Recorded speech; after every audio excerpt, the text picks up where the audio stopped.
Good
morning, everyone, and welcome to the September 12th, 2024 Landmarks Commission meeting. In compliance with notification requirements of Ohio's open meeting law and section 101.021 of the codified ordinance of Cleveland, Ohio, 1976, notice of this meeting has been publicly posted. All boards and commissions under the purview of City Planning Department conducts its meetings according to Robert's Rules of Order. Actions during the meeting will be taken by roll call vote. Recusal from any cause or from any issue caused or due to a conflict of interest should be stated for the record prior to the beginning of the presentation. In order to ensure that everyone participating in the meeting has the opportunity to be heard, virtual attendants will use the raised hand feature before asking a question or making a comment. The raised hand feature can be found in the participants panel on the desktop and mobile version and activated by clicking the hand icon. Please wait for the chair or facilitator to recognize you and be sure to select unmute and announce yourself before you speak. When finished speaking, please lower your hand by clicking the raised hand icon again and muting your microphone. Call-in users can unmute by using *6. All meeting activities are being recorded via the WebEx platform. These proceedings are also being live streamed via YouTube. All requests to speak on a particular matter submitted through the proper channels have been considered. Proper channels for comments are sending an email to landmarks@clevelandohio.gov email address with a comment or letter, calling or leaving a message at 216-664-2532, or sending a letter or dropping off comments at City Hall located at 601 Lakeside Avenue, Suite 519. Communication with members of this body must follow proper channels for consideration. Any comments received by the stated deadline are collected by Landmark staff and disseminated to the commission members prior to the scheduled meeting. Regarding meeting rules and procedures, the chair will call each agenda item and then each applicant will be invited to proceed through their presentation. Each presentation should be completed prior to questions and comments from the commission in order to facilitate a smooth presentation. Once the presentation is concluded, the chair will ask Landmark staff to summarize design review advisory recommendations and any received public comments. The deadline for public comment is noon on the Tuesday prior to any regularly scheduled Cleveland Landmarks Commission meeting. Any received comments are distributed to commission members prior to the meeting. Staff will also identify any members of the public present scheduled to speak. Public comment is allowed at the discretion of the chair, and any individual providing public comment is permitted 2 minutes to speak to the agenda item in which they have an interest. The chair will then request a recommendation from staff. The commission will then begin deliberation and project review. Any commission member except the chair may make a motion at any point after an agenda item has been called. All right, then we'd like to call the September 12th, 2024 Landmarks Commission to order. Mr. Musson, please call roll. Ms. Anderson? Here. Mr. Dreyer? Mr. Dulick? Here. Councilmember Gray? Director Wong? Mr. Lozier? Here. Mr. Sandberg. Mr. Strickland. Here. Mr. Trasick. Here. Dr. Williams. Here. And Ms. Trout. Here. Madam Chair, we have a quorum. I'd also like to note that in addition, we have Carl Brenges, Jessica Beam, and myself present from the Landmarks office. Excellent. Well, then we'll begin today with our certificates of appropriateness. We'd like to welcome our first applicant to announce yourself and tell us about your project. The first applicant is Royal Docks Brewing Company, located at 2814 Detroit Ave. Good morning, Mark Brandovich, Advanced Installation. Oh, It needs to be on table too. oh, I'm sorry. Before you move ahead, we do have one procedural item we have to take care of. Would someone like to make a motion to untable this case? I'll make a motion to table. All right, we have a motion. Do we have a second? A second. All right, thank you. So we have a motion and a second to untable. I'm sorry, Mr. Musson, please call the roll. I'm just jumping into it. It's easy for me. Ms. Anderson. Yes. Mr. Dulick. Yes. Mr. Lozier. Yes. Mr. Sandberg. Yes. Mr. Strickland. Yes. Mr. Trasick. Yes. Dr. Williams. Yes. And Ms. Trout. Yes, Madam Chair, the motion passes unanimously. excellent. All right, And it looks like Councilmember Gray has joined us now, so. all right, excellent. We can now proceed with the hearing about your case. Please proceed. Thank you and good morning. This was tabled pending some details that were missing from the original package. This is for the blade sign that has been separated from the channel letters previously. So here we have a overview of the site plan. Here's a side rendering of the proposed sign. Next slide, please. So this is a new drawing. This will show in better detail. There was some confusion about how far the sign would extend and be positioned on the side of the building. So hopefully this provides more clarification. It's 12 foot 2 inches to the bottom edge of the sign. And as you can see, it sits right at the window line on the top. Next slide, please.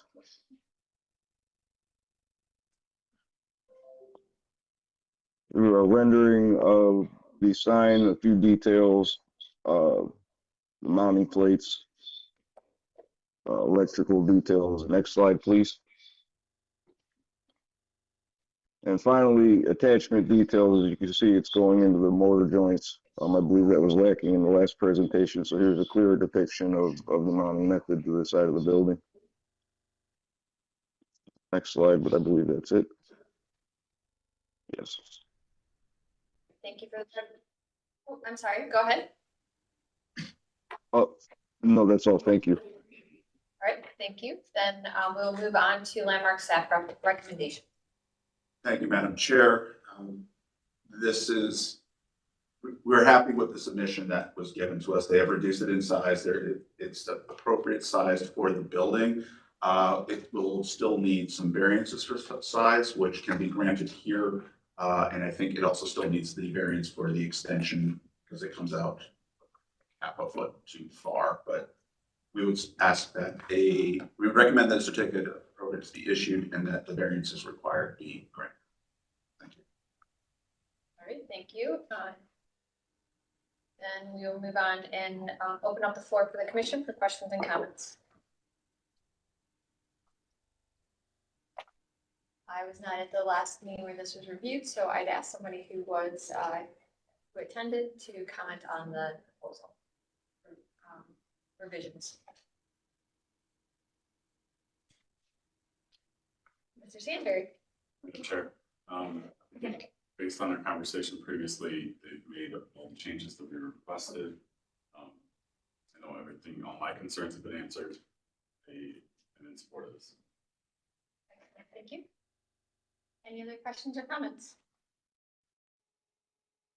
Not seeing any in the room or online. Computer's not connecting, so no. Then would someone like to put forward a motion? Make a motion to approve as presented, and you can grant the variances and to grant variances needed. All right, so we have a motion. Do we have a second? Second. Okay, we have a motion and a second. Any further discussion?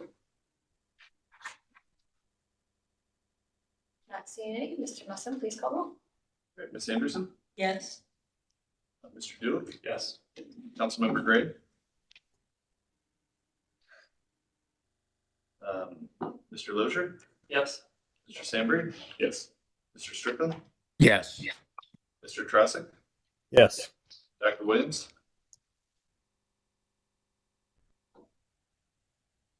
Dr. Williams Yes. and Ms. Trapp. Yes. All right, Madam Chair, the motion passes unanimously. Excellent. Congratulations. We look forward to seeing your project move forward. Thank you, Commission. We'll now move on to our next applicant. And before I announce it, are we looking at these separately or presented all together and voting on separately? So they're going to be looked at all kind of as one presentation, but then we'll need separate motions for each case number since they're all separate addresses, but they kind of all work together. So it seemed to make sense to look at them as one package project. Excellent. All right, well then we'd like to welcome the applicant to present the East Fourth Living signage package.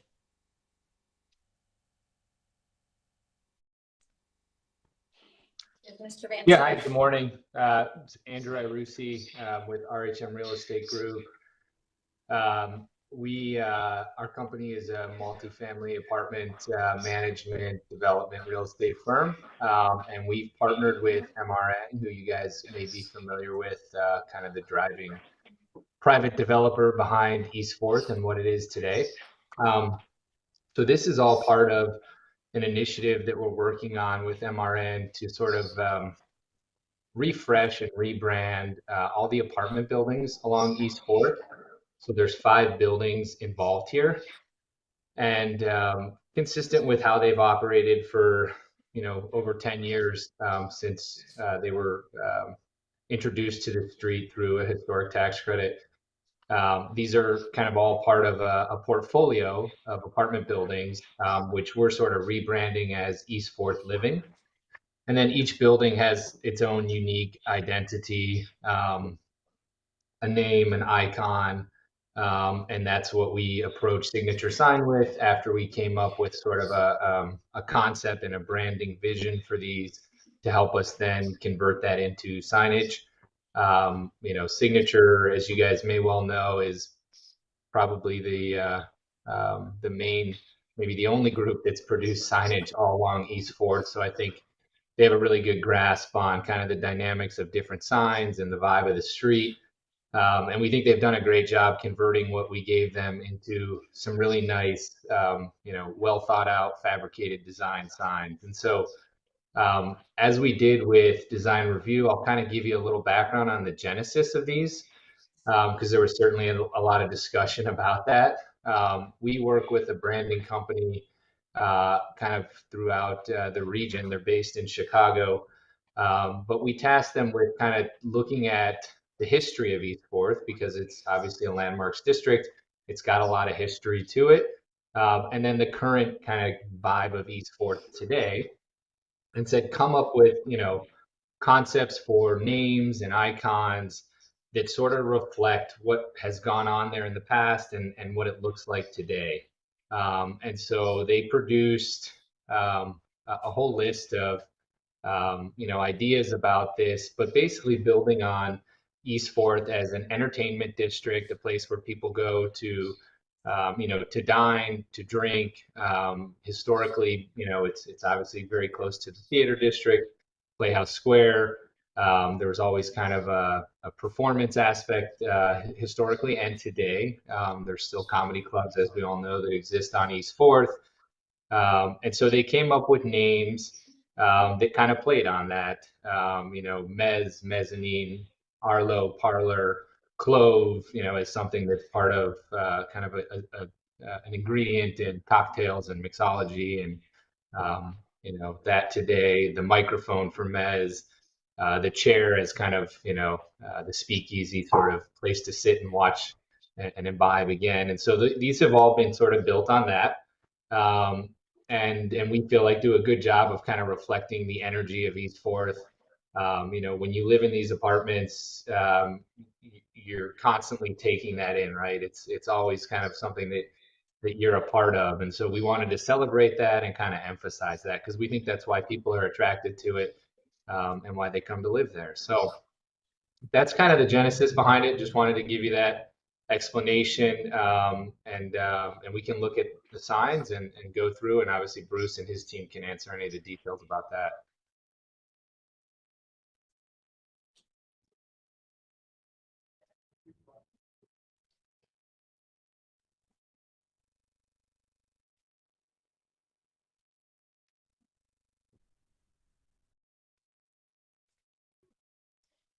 Would someone like to go through and explain the signs in detail individually? Right. So basically these are pretty straightforward. They're simple canopies. They will have face illuminated individual letters on each.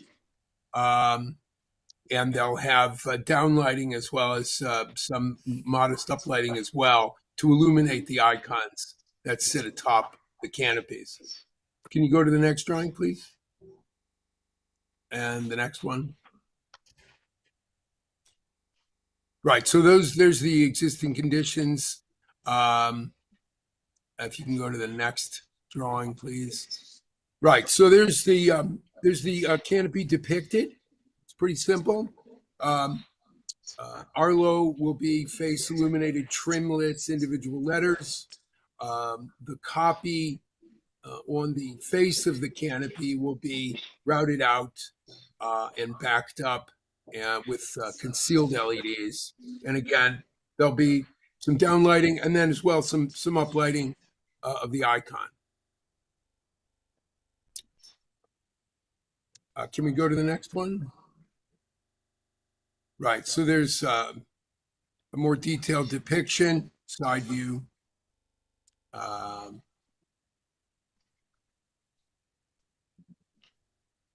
I might add that based on comments from the local design review, we did make some changes and revisions in response to their comments.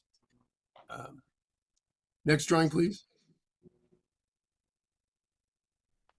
So there's the existing conditions. The entrance to the Clove Apartments is unusual in that it is through what looks like the entrance to Society Lounge. The actual entryway to Society Lounge, once you go through that initial opening, you have to turn right and go down the stairs to access Society Lounge. If you went straight, you would access the Clove Apartments. Next drawing, please. So in this case, we elected to provide a projecting sign with the name and the icon for this particular apartment building. One of the changes that we made based on the local design review comments was the initially the apartments had the verbiage on 4th, and the local review board was concerned that that did not identify these buildings as apartment buildings. We didn't really think that that was really essential, to be honest, but we did change that verbiage from Arlo on 4th and Clove on 4th to East 4th Living, which identifies the fact that these buildings are residences. In this particular instance, again, the letters are individually fabricated, they're illuminated. East 4th Living will be illuminated as well. A soft, warm white will then come out of the face of that cabinet to softly illuminate the icon. Next drawing, please. There's a closer look at that.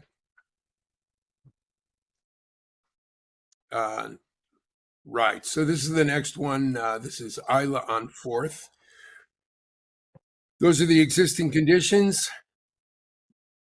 And there is the depiction of the canopy, again, same motif, illuminated letters, illuminated East Fourth Living, and then a softly illuminated icon for this particular building.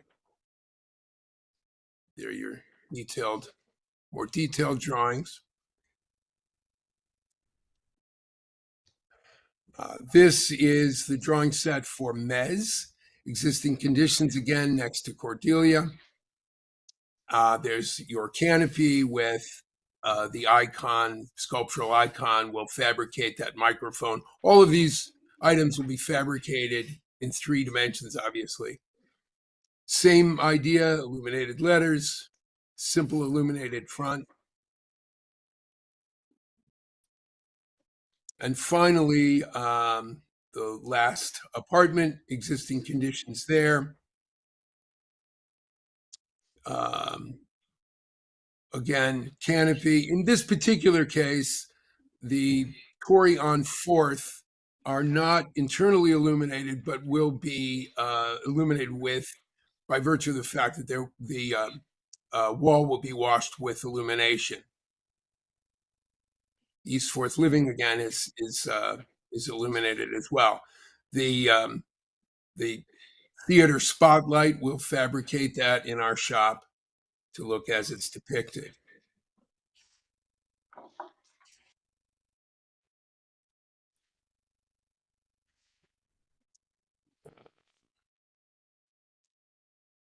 Essentially, the local board was concerned about how these would be fabricated, so we included a little more detail. As I mentioned, we changed the secondary copy from on 4th to East Fourth Living, so that people are aware that these are apartments, although we don't really see the need to hit people over the head with that fact, to be honest. And we also changed, Torrey on 4th was dark letters on a dark field that concerned them. And so we changed the copy on Torrey on 4th to match the beige brick in that particular case. All right. Excellent. Thank you for the presentation. We will now move on to feedback from related to the Design Review Advisory Committee recommendations. Thank you, Madam Chair. These 5 signs were all reviewed by the Greater Downtown Historic Design Review Advisory Committee. They were reviewed in August and tabled, requesting more information. They had questions about overall concept. As Mr. Farkas noted, there were questions about what the signs are representing of restaurants or bars or living spaces. And so they returned back in September, and the committee did not have quorum at that time, but the committee members present discussed the added visual interest from the variety of signs that are being presented, and noted just some questions about the symbols presented for each of the signs. But overall, we're in support. There wasn't quorum to get a recommendation. Okay, excellent. Thank you. We'll move on to Landmark staff recommendation. Thank you, Madam Chair. Landmark staff, I guess, essentially agrees with locals' comments. At first we had sort of concerns about the imagery and whether they'd be confusing. I think ultimately, like the local committee, we feel that as long as they're well designed, it doesn't matter if we necessarily get it or how intuitive it is. We, I think, agree with the locals' comment that a plaque at each entrance explaining the names might be helpful, just to inform people, just because they're interesting names, and it might be fun to get that background since there is the whole marketing package and branding package behind it. I think we're fine with all the signs proposed. The one that I think is the most concerning is Clove, just because it's such a difficult location to put a sign. You have essentially a shared entrance with Society Lounge. So you have to go into the building and then you go downstairs for Society, or you go to the back for through another set of doors to get to the apartments. So with Society taking up the entire sign band, there's no logical place for a sign. So, the local had recommended the more vertical sign, or like, as opposed to what was originally presented to them. It may work, it's still, I think the martini glass just screams bar and lounge, but I suppose the worst thing that happens is somebody thinks they're going in the club and they end up in society, so, not the end of the world. Yeah, I guess in addition, I just want to note that businesses are allowed one canopy sign if they're on a ground story with residential or leasing offices. So if there's nothing related to the apartments on the first floor, they may need a variance for that. And also, businesses are allowed a 12 square feet maximum for a wall or projecting sign if there's non-ground floor use. And signs would have to be placed at the ground story entrance. So I think that qualifies for all of them except Clove, which is set up a little bit. So I think in any motion, if you guys were to approve this, I think it would need to include approval of any needed sign variances. Excellent, thank you. Then we'll open up the floor to the commission for questions and comments. Who'd like to start us off?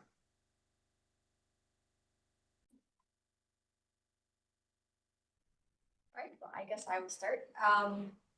Overall, I think it's a very interesting, branding package and how you're trying to relate, the different living locations together to create that really district for the area and really ground it.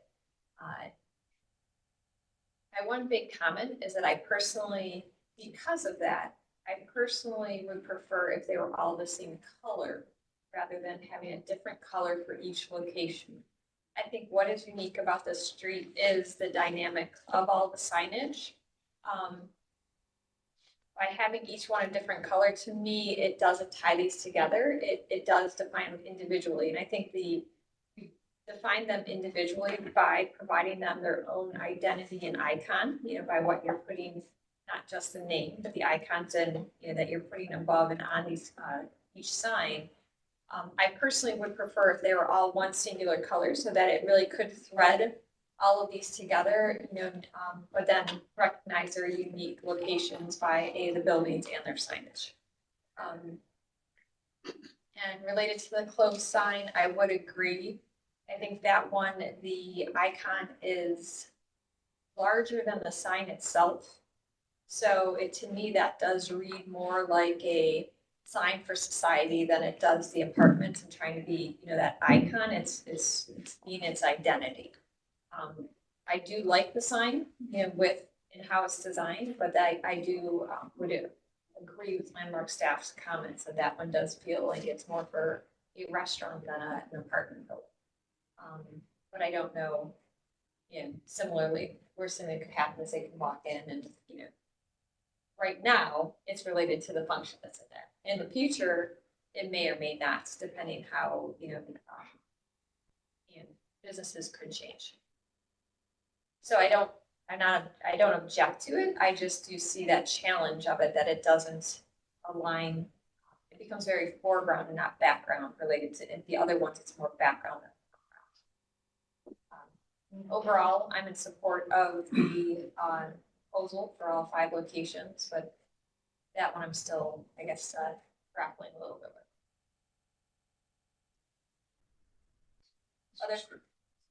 Mr. Strickland, thank you. Thank you, Madam Chair. I would like well, first I'll comment, and I hate to disagree with the commission chair, but I like the variability in the color. If these units were not owned by one entity, if they were individually owned, it would make sense that the signs be different colors. So I personally like the variability of the sign colors, and I think that the canopy signs are a vast improvement over the fabric awnings that exist presently. I'd like the applicant to confirm that the mounting of the signs is into mortar joints and any penetrations for electrification also be through mortar joints so as not to disrupt the existing masonry material.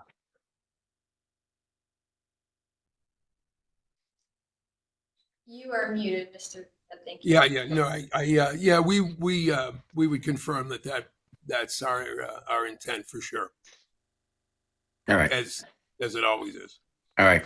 Thank you. Yeah, I think it's great, and I would support any variances required to allow for the installation. Thank you. Thank you, Mr. Strickland.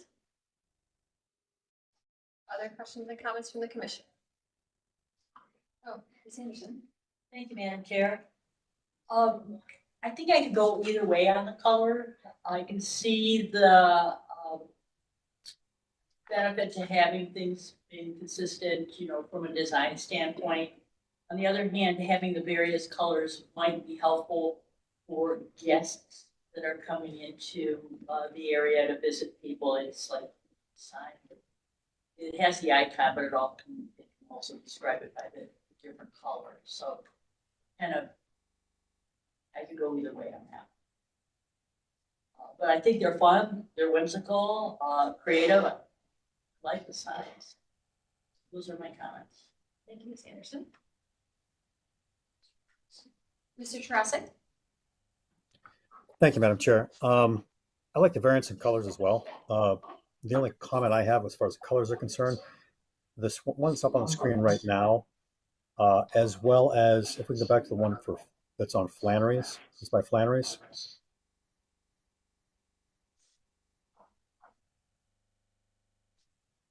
They almost, the colors, at least the way they're depicted here, at least in my mind, add just a little bit of confusion to me as to whether they're part of the restaurant establishments or a separate entrance to something different, mainly because of the color that has on the restaurant signs, both there at Flannery's and at the other restaurant as well.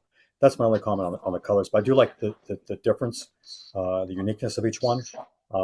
Only suggestion on color that I would have would be maybe to rethink the colors for those two so they would look more distinct entrances to distinct locations, as opposed to maybe something that would bleed over into what the restaurant establishment is. Thank you, Mr. Tarasik. Go ahead. Sorry. Thank you, Madam Chair. I think Mr. Tarasik brings up an interesting point. I think after you mentioned that, it does seem like it may be a little confusing. Just the branding of the coloration of these signs with the other establishments that are located sort of adjacently. So I would also, maybe asked to consider rethinking the color for those two particular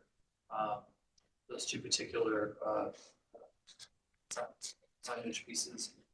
The one question I have a question about the Clove and the apartments that are. I'm assuming there's apartments there today, and I guess one question I have is how does one know how to access those apartments? Because right now it just seems like there's just a Society Lounge sign. So I guess just a question around that. I don't have any concerns necessarily about the signage itself, but just understanding how people move there today. And Yeah, sure, I can answer that. So you're right, there is no sign there today. That building, or really those buildings, if you look at the image, there's 3 buildings there, and it's often referred to as MFG because you enter through one entrance, which is the Society entrance. MFG is McCrory, Frederick, and Graves. Those are the 3 different buildings that when these were originally developed with historic tax credits were combined to create kind of this one apartment building that spans basically from where the sign is all the way down to where it drops down to a 2-story portion just beyond Butcher and Brewer. So that's all one building, and there is no sign there today that tells you that's how you enter that building. The only way people know is because when they went to lease an apartment, somebody took them there or told them, hey, meet us in front of Society, and I'm guessing that's how they tell their guests to get there today. So we felt like this was a good way to kind of change that, because we've gotten some feedback that sometimes people are a little confused as to how do I find the MFG or Frederick building. Gotcha. I guess just one consideration, and this is certainly not, not the be all end all, but was there any consideration of creating a blade sign for Society Lounge and then have a more canopy, a canopy sign that really directs you to the apartments? I guess just a general question or consideration. No, we haven't thought about changing Society's sign. I don't think they'd be too receptive to it. I think they like, that's kind of a staple for them. So I would probably run into an issue where they were resistant to that, to change it just to, appease the desire for us to add a sign. I think they were more appreciative of us trying to be respectful and not obscure their sign. Gotcha. Thank you. The one, I think, final question or consideration that I wanted to mention is, for some of the more intricate objects that are sitting on top of the canopies, is there any maintenance plan or cleaning sort of regiment that you're considering for these? I mean, because those are a little bit more intricate and have horizontal and vertical surfaces that may collect grime or bugs or whatnot, birds. So just, has there been any thought to what a maintenance plan might be to make sure that these retain their intended nature? So probably, honestly, the only thought to it has been making sure that we incorporated, downspouts for draining and water not to collect and weigh down the signs. As far as like routine cleaning and maintenance, haven't come up with like a program, but I would say it would sort of build on what we do, with all the entryways and doorways. It would just be another element that when we're cleaning that, we'll make sure our site facilities team is mindful of the signs and checking on top to make sure there's no, like you said, build up or, species living on top of them. Is there one landlord that sort of owns and operates all of these buildings, or is it multiple? So it's not one landlord, but there is one consistent management company, and that's RHM. So our company does the property operations for all of these buildings. We don't own them. Gotcha. Okay. Yeah, so that you would be the entity then that would be sort of tasked with the upkeep of these. Okay. Gotcha. Thank you. All right, thank you. Very fairly consistent feedback with support of the proposal. Would someone like to make a motion? Oh, I'm sorry. Yes, we'd have to do this individually. So would someone like to make a motion related to the R will?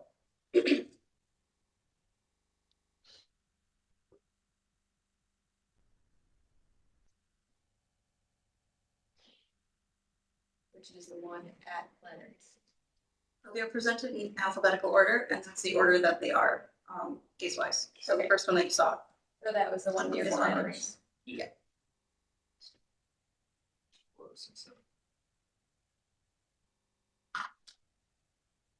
Someone like to make a motion? I can make a motion. I'll make a motion to approve as presented with the consideration on this particular sign to look at maybe a different color that differentiates itself from Flannery's a little bit more. And to develop a cleaning and maintenance plan for this particular sign, and with support of any variances that may be needed. Or do we grant, and to grant variance that would be needed? And would you consider adding staff's recommendation of adding a plaque near the entrance to explain in the branding elements across the district? Yes. That's a recommendation. Recommendation. So we have a motion with provisions. Do we have a second? Madam Chair, I'll second. Thank you, Mr. Trosik. We have a motion. We have a second. Any further discussion? Not seeing or hearing any. Mr. Trosik, please call the roll. Ms. Anderson, Yes. Mr. Dulick, Yes. Mr. Lozier, Yes. Mr. Sandberg, Yes. Mr. Strickland, Yes. Mr. Tressi, Yes. Dr. Williams, Yes. and Ms. Trout. Yes. And Madam Chair, the motion passes unanimously. All right, we'll move on to our next case. I'll say the case and the location. So case 24068, Clove. Signage. Someone like to make a motion? I can make a motion to approve as presented and grant any variances that may be required for this particular site. With consideration to add a plaque at the entrance. Yes. So we have a motion with provisions. Do we have a second? Madam Chair, I'll second again. Thank you, Mr. Trosik. So we have a motion. We have a second. Any further discussion?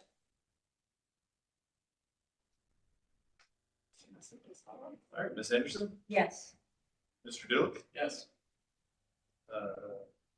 Mr. Lozier, Yes. Mr. Sandberg, Yes. Mr. Strickland, Yes. Mr. Tressi, Yes. Dr. Williams, Yes. and Ms. Trout. Yes. Madam Chair, the motion passes unanimously. All right, thank you. We'll move on to case 24069, Isla. Would someone like to make a motion? I could make another motion to approve as presented, granting any variances that may be required, and with staff's recommendation to include a plaque that describes the design intent behind, as well as maintenance and cleaning plan for this particular site. So we have a motion. Do we have a second?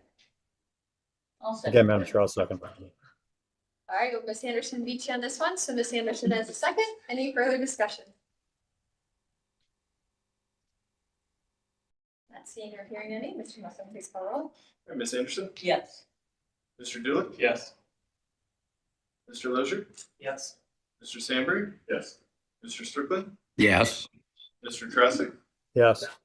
Dr. Williams, Yes. and Ms. Trout. Yes. Madam Chair, the motion passes unanimously. All right, then we'll move on to case 24070, the Mez. Someone like to make a motion?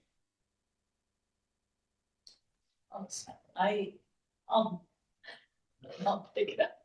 All right, Ms. Anderson, go ahead. I move that we approve as presented with any approval of any required variances and incorporation of a maintenance program for the sign. I'm not sure if this is the one where there should be considered a color variation. Yes, and considering varying the color so that it stands out from existing colors.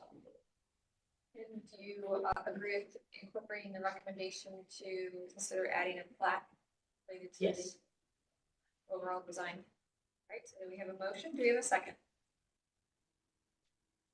I'll second. Great, thank you, Mr. Buick. So we have a second. Any further discussion? I know. All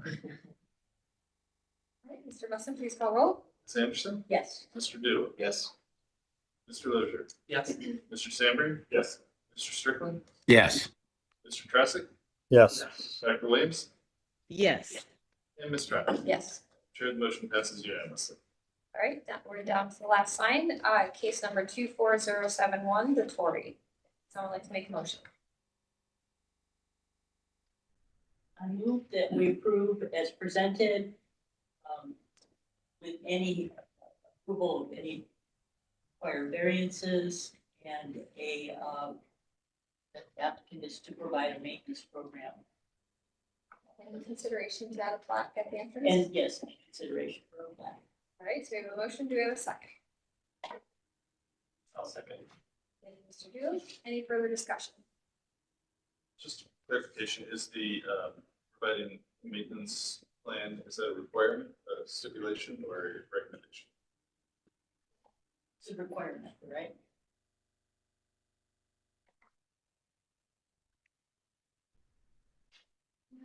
Johnson, please call roll. Ms. Anderson? Yes. Mr. Dooley? Yes. Mr. Lozier? Yes. Mr. Sandberg? Yes. Mr. Strickland? Yes. Mr. Tresek? Yes. Dr. Williams? Yes. And Ms. Trout? Yes. Madam Chair, the motion passes unanimously. All right, congratulations. All signs have been approved. We look forward to seeing your project move forward. Thank you. Thanks, everyone. Thank you. We'll move on to our next applicant, located at 1027 East 176th Street, renovations to All Around Children.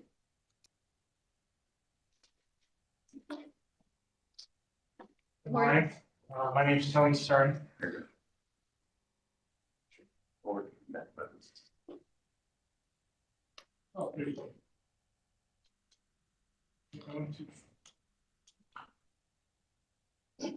Yeah, I'm not doing a good job of this. There we go. All right. So we're the architects for this particular project. St. John's has ceased operating their school in this particular facility. My client, All Around Children, is proposing to renovate the facility, use it as a daycare. They've done this in several other locations around the community where they've taken older schools and especially schools out in the 20s and 30s and adapted them to be used for daycare. So in this case, it's going, I think it makes an extremely good use of a building that probably doesn't have a lot of opportunity for other uses and provides a use in the community that's pretty well needed.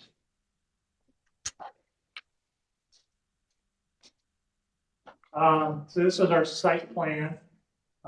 Essentially, nothing really is changing much on the site in the general layout.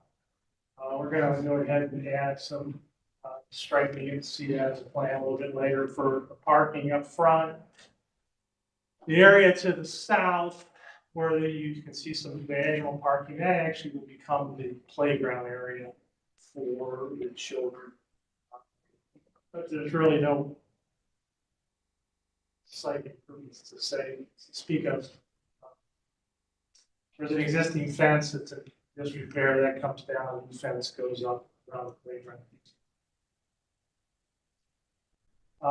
This is part of the building, existing elevation. This faces out onto Nottingham. This kind of shows the back of the building, and then the front of the building that faces onto 176. You can see on the back where the owner had gotten a little zealous and started doing some work on the back. This kind of shows the back of the building again. Back corner, this is the southeast corner. This shows basically, once again, the elevation, the west side, I think 176th Street. We're not really doing any work on this particular facade. It pretty much stays the same, the exception being those two lower windows that go into the basement. They were originally glass block, and they're being converted into just a plain window down into an area. That area down in the basement is going to be kind of a multi-purpose classroom space. Front of the building facing out onto Nottingham. Very few changes here. Essentially, all the entrances stay the same. Most of the facade stays the same. If you look at the left-hand side, you see 6 double hung windows. In the building originally, those were just brick panels.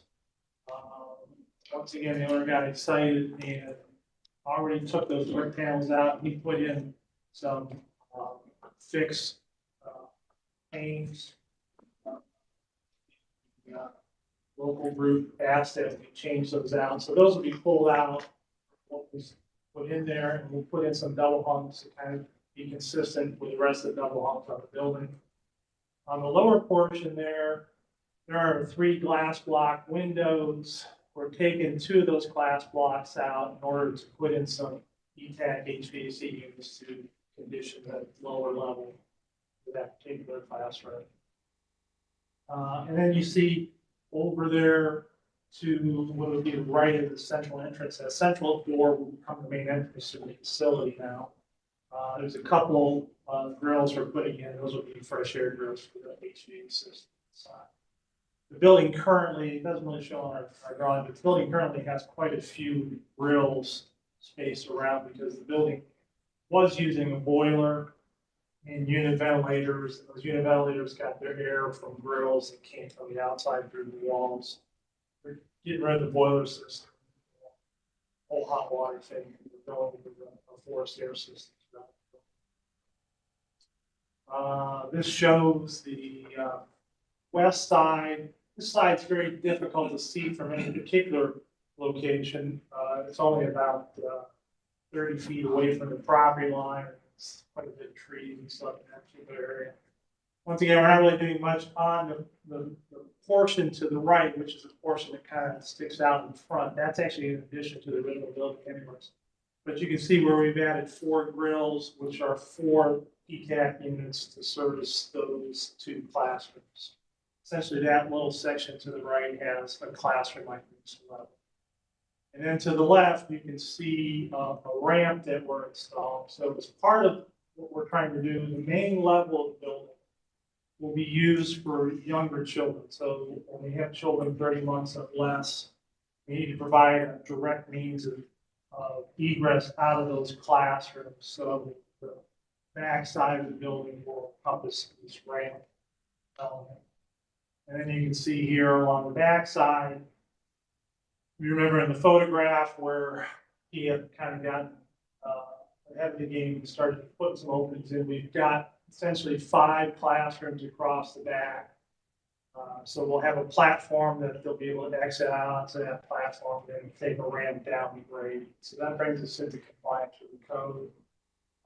The lower windows, again, they were glass block into the basement. He's taking those out and just making those fixed frame windows. And the rest of the windows and the grills and stuff like that are all existing. This just shows the plan of the ramp.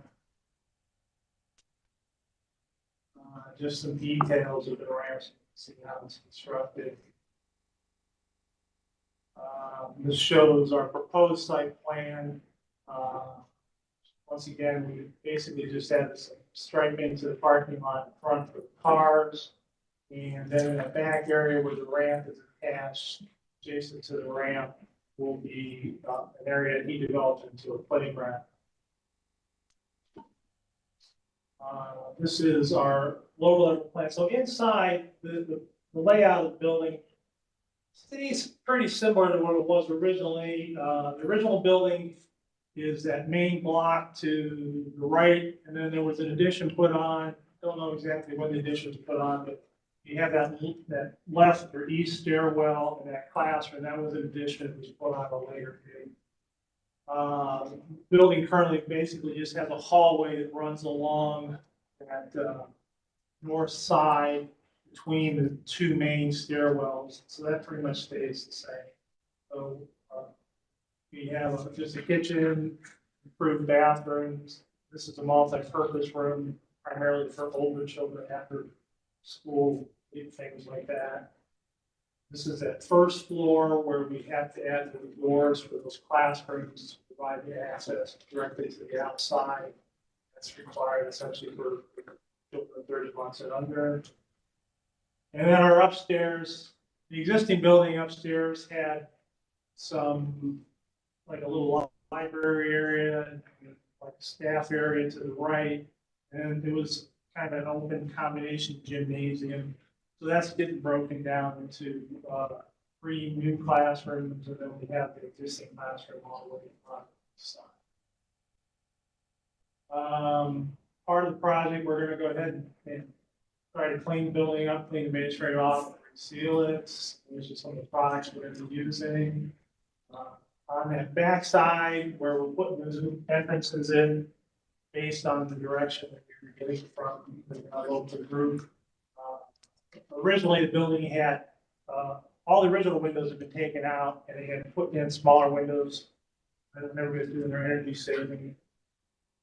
The group wanted us to take out everything in that opening and just put it back so that we filled it with glazing across the whole opening. So basically putting a storefront system in there across those 4 openings at the back. So it's just a standard storefront to it.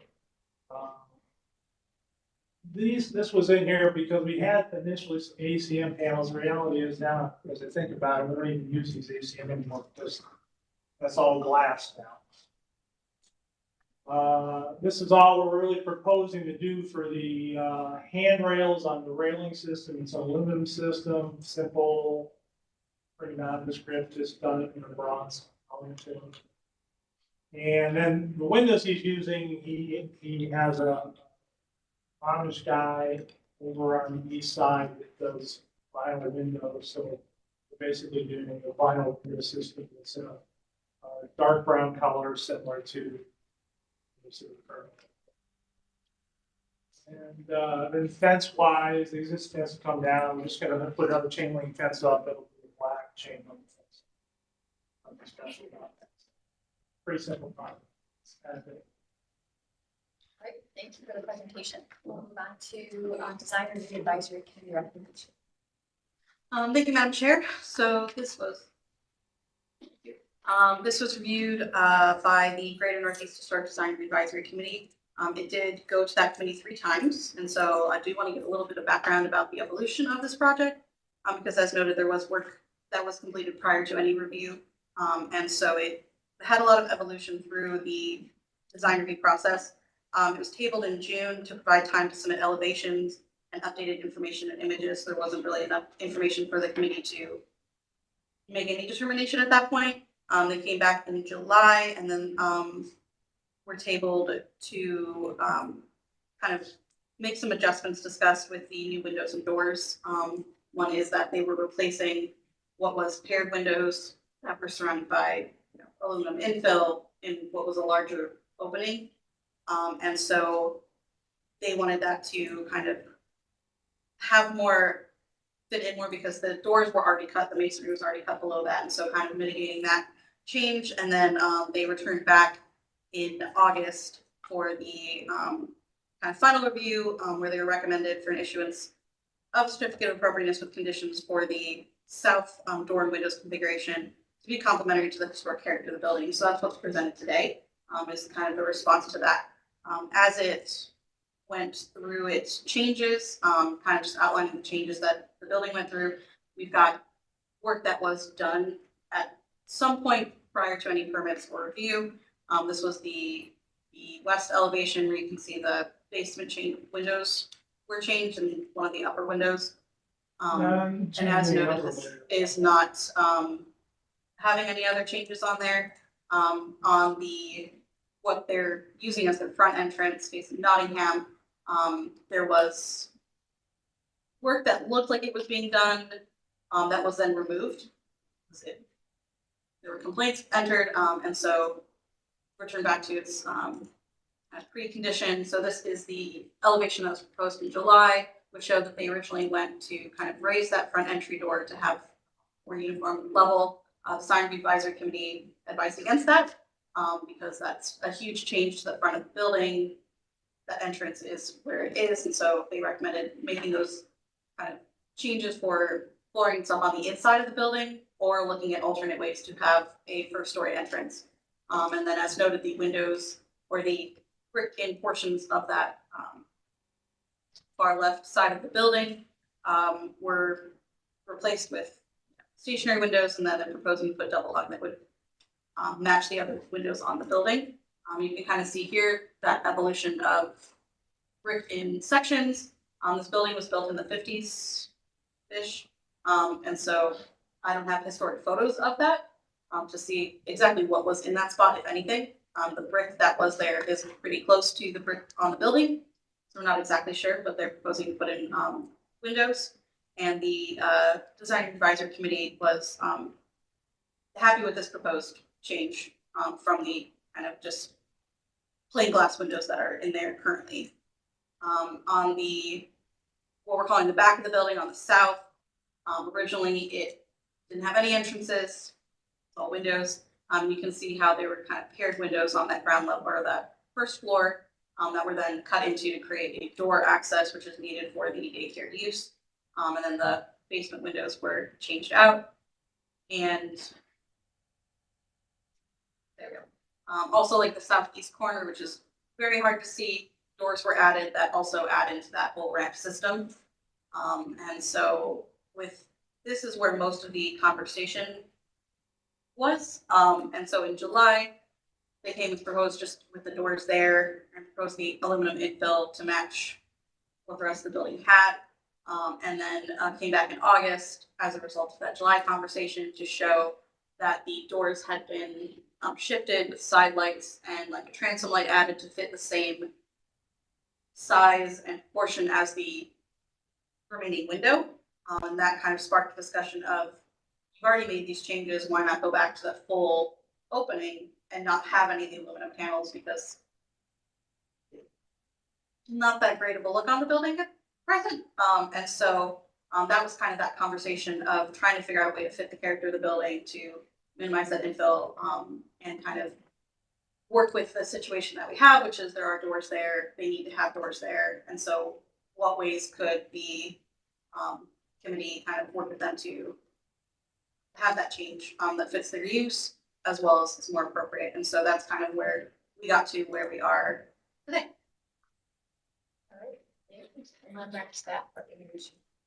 I think, Madam Chair, as Jessica noted, there's been a lot of back and forth on this one with the whole committee. I think a lot of compromise on both sides. So staff appreciates the applicant's willingness to adjust the project based on their feedback. We think good solutions have been made, particularly on the northeast and west elevations. It's the south elevation that I think really probably warrants some discussion here today. Not sure that the commercial window solution for those former window openings is ideal, but it seems like a good option. It's down to historic photographs. We don't really know what was there. I won't say with certainty it wasn't aluminum panels around two single windows. So this seems like a more appropriate option than the previous proposals for what was there last year. The work already being done with the brick being cut out for the door, that kind of limits the options, but we understand the necessity for the door given the use. So it seems like a reasonable option to us. We also, I guess, we're supportive of it as presented, but we'd like some additional details about landscaping plan, fencing that's being proposed. Are there any gates in that? Are they planning on removing the concrete driveway that leads up to the playground area that's going to be fenced off? I think there's a gate there now, so we just want to better understand that and kind of, get a better picture of if there will be landscaping, how visible that will be, and that sort of thing. But staff is more than happy to work with the applicant on those final details. Thank you. Then we'll open up the floor to the commission for questions and comments. Let's start us off.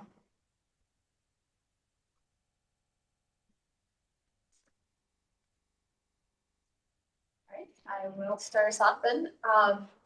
I think it's, we understand that as staff had said, the need for the doors is always hard when it comes to us after the work is begun.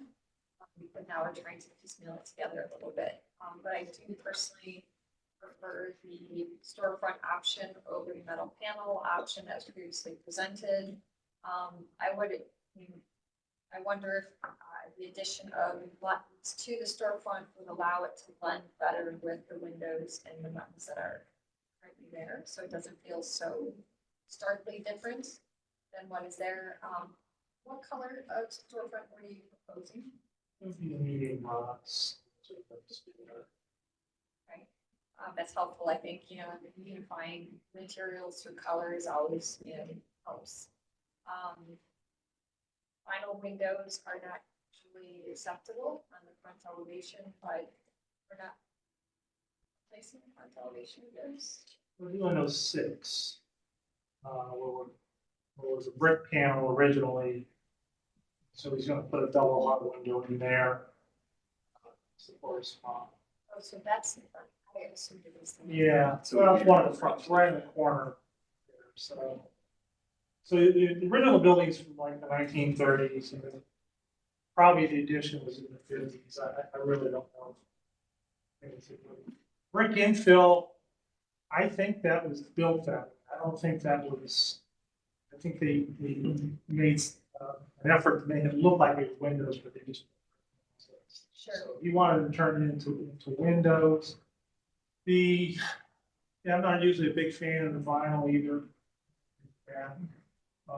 But that's who he's been his supplier for all of his products. So he's just going back to the same thing. I think they look, for the most part, they don't really look substantially different than a wood window. It would have probably been the buildings originally. You don't know what the original window was, they've all been replaced. Yeah, they were all replaced probably, yes, in the late 70s, early 80s, all for energy reasons. So, they have an aluminum window in there now, and they go ahead and make the reference to having buttons in the glass. Most of the time, when you look at the elevation, you really can't see it because the buttons are concealed as opposed to being out of the face of the glass. So, either way, I think that the vinyl will be fine. We're going to put buttons in those particular windows. So And are they extra applied buttons or internally? they'll be internal to the glass.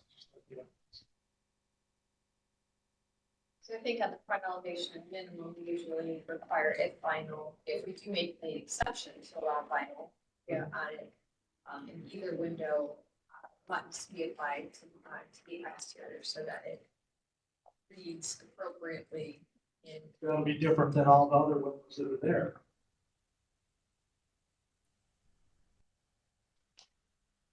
Do you understand that? That's a challenge with this building. So Nuances. let me just get a little bit of history here too. The church had no idea this was a landmark building. And when my client purchased it, he had no idea it was a landmark. I had one. In fact, if you look, it's kind of hard to find it in your listing. There's a picture of it that actually lists the church across the street, not this building, but there's a picture of this building inside your listing. But anyways, we had done some preliminary drawings. This particular owner, he's been very active in building things in the past, and he's very hands-on in the whole process. We had done drawings and actually had submitted them to the building department. It really wasn't until we went to get the permit that they found out that we had the issue with the landmarks. At about the same time, he had done the work on the front, and that garnered some attention from some of the local people as well. So he had jumped the gun because he was hoping to get a grant from the government, the federal government, for opening up a daycare by a certain period of time. So that's really why that happened more than anything else. It wasn't because he was trying to dismissive of the requirements. Just didn't really understand that they existed. He really did jump the gun. The whole thing in the back, I'll be honest, I didn't want him to raise the entrance. He's got these ideas in his head that he likes to follow through on. So I was actually kind of grateful that when we went through the commission. Because it's not a wonderful building, but it's a nice building. It's a pretty nice building. I mean, it's nothing architecturally significant anyway. I think it's more culturally significant for the community than anything else. So I'm kind of glad that the facades were able to keep them back the way they were, and he's kind of accepted that. So hopefully we can get the rest of this thing free, and we can get this project moving forward. And a nice facility for the community. Absolutely. Other questions and comments from the commission? Mr. Sunbury? Madam Chair. So I have a few questions, I guess. Do we have a record of what the existing conditions of the building were prior to this owner taking on? We know what he's done, the project, and what was there when it was done. I submitted some photographs of the building before he did anything on the outside. So those were some of the photographs that Jessica was showing. From the photographs that we have in our files, there's been very little work done since it was landmarked in the 80s. So the windows that are in there were in at the time that we have pictures from the landmarking.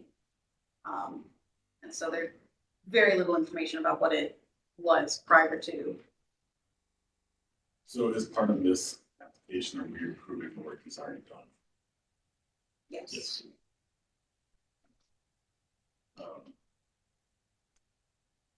Except that it's proposed to change. Yeah, Like they've added those organanic windows for like better term to that elevation, but now they're proposing to change them to double hung.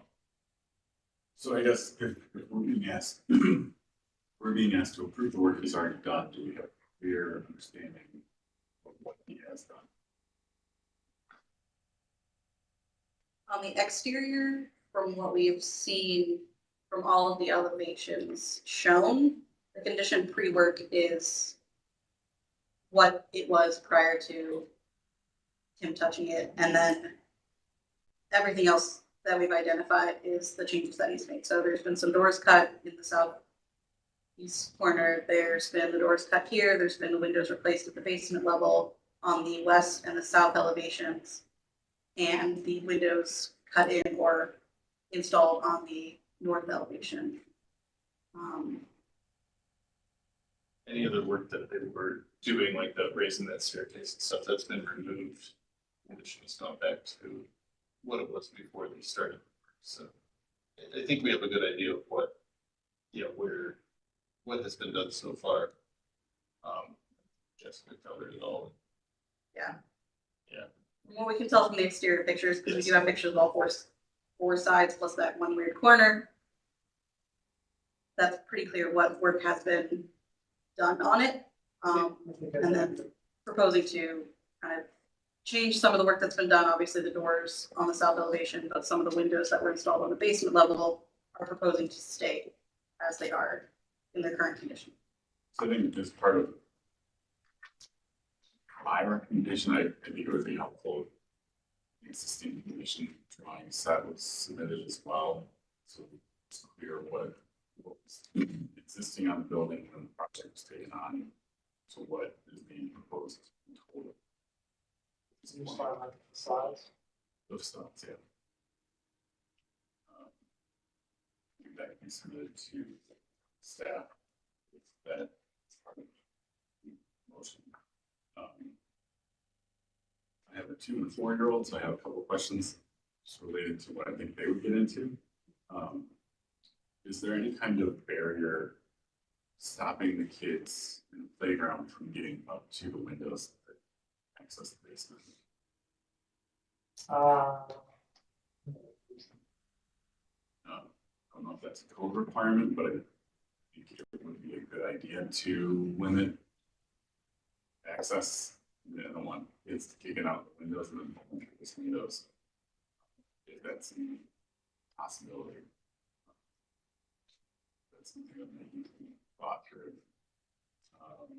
As far as the grills, I don't like the idea of achieve more openings in the facade, given that windows almost at the condition, the window directly above those grills aren't using the full base railing. So if there's a way to put the grills in the infill around those windows, purple to another hole. The only grills we're adding are the ones on the front, not on the back, which are all existing. Those are existing. Okay. So the ones we're doing, the ones in the front, are going into an area basically between floors. Servicing the fresh air for the first So floor. just the north elevation. Yeah, just those two on the floor. Carl, could you give me an explanation of that?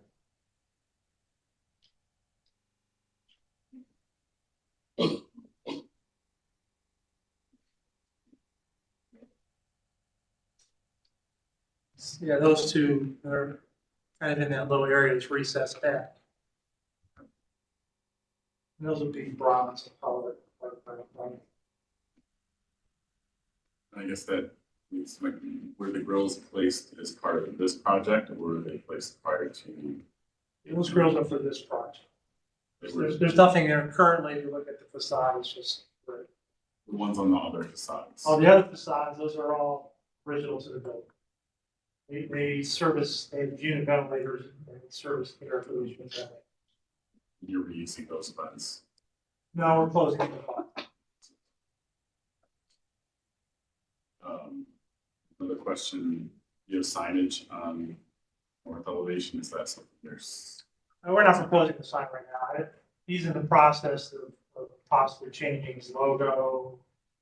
So right now, the concern is just to get building approved and come back and tussle about whatever comes up with for sign. That was like a new sign job. It's just not things. Aside from the vinyl windows that have already been discussed, other question items? All right, Mr. Shinbury, other questions, comments?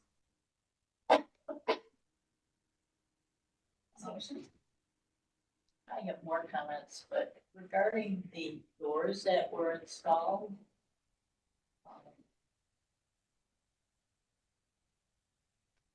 Is it possible to change the color to mute them a little bit? We're not gonna use those doors anymore. Oh, It's gonna go all store. okay. So that, once again, that's a habit he's had in the past of using that particular advisor from a certain group of people. I was not sure who it is. But the only thing that's gonna be different from a regular storefront door is it will be a half light and it'll have a panel down below.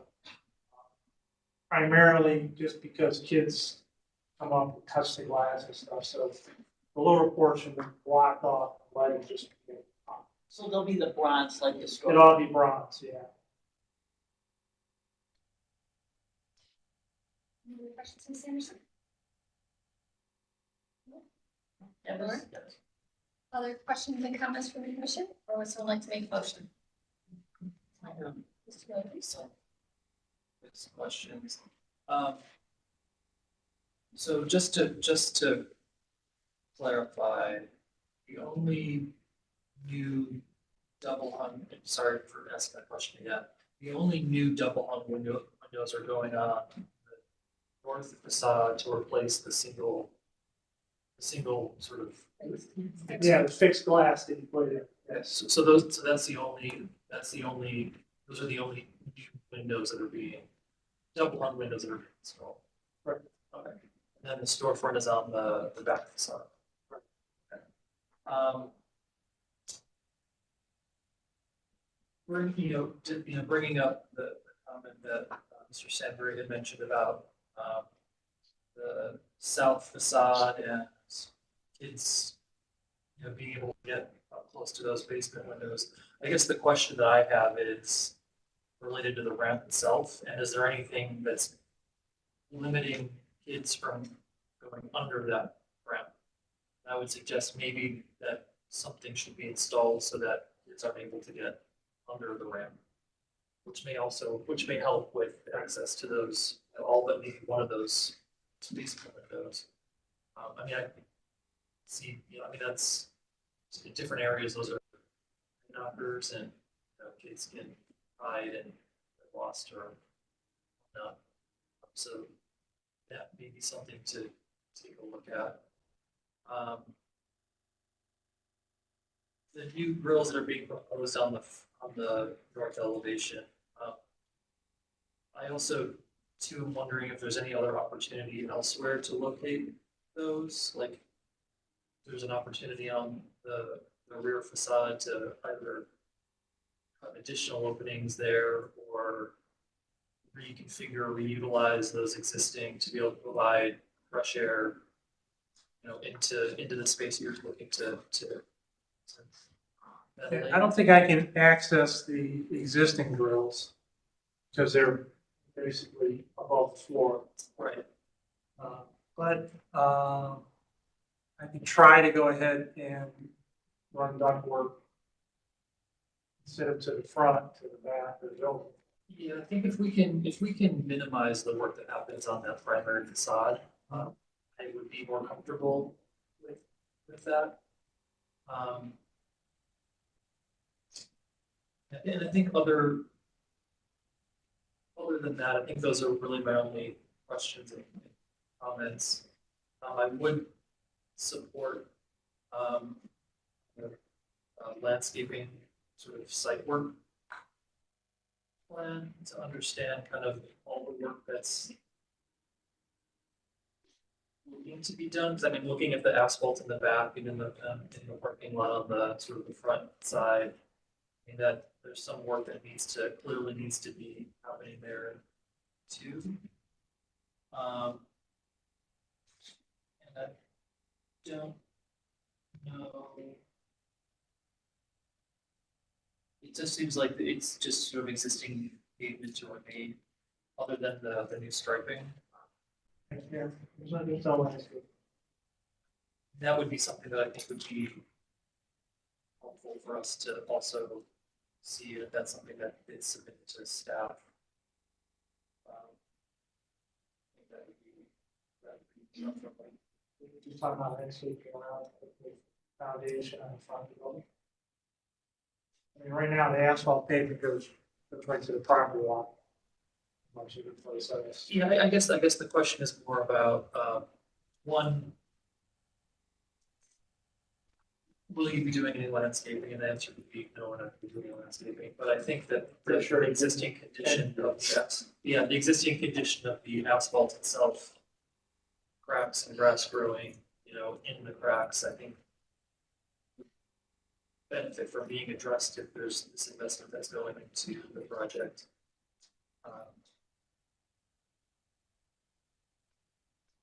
Yeah, so I guess those are my. And then maybe your point about the landscaping plan, staff also had questions about that driveway on the southern side of the building. I think he's gonna keep that, we'll keep that gate going. On the gate at both ends of that. Okay. So the gate at the east end, that's just the man gate. Now, that's where our accessible parking is gonna be, so technically our accessible entrance to the building is gonna be the ramp. And then he'll have that double gate at the other end, so he can service the parking lot. I say foot, right back there. Yeah, and just having that clearly spelled out. That would be helpful. All right, great addition. Other questions and comments, or is someone ready to make a motion? I think I've noted the conditions are been stated.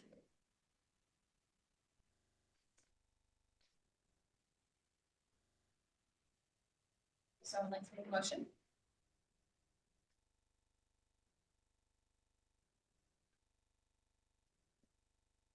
Dan and I can't, so. This project.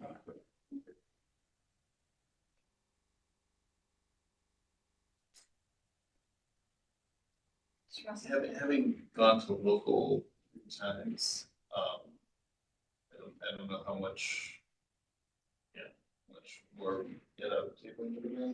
I guess Unless there are very specific things you guys want to see that you want to see, and you don't want to just have staff or the staff is having to take your direction if there are things you have concerns about that you want us to follow up on.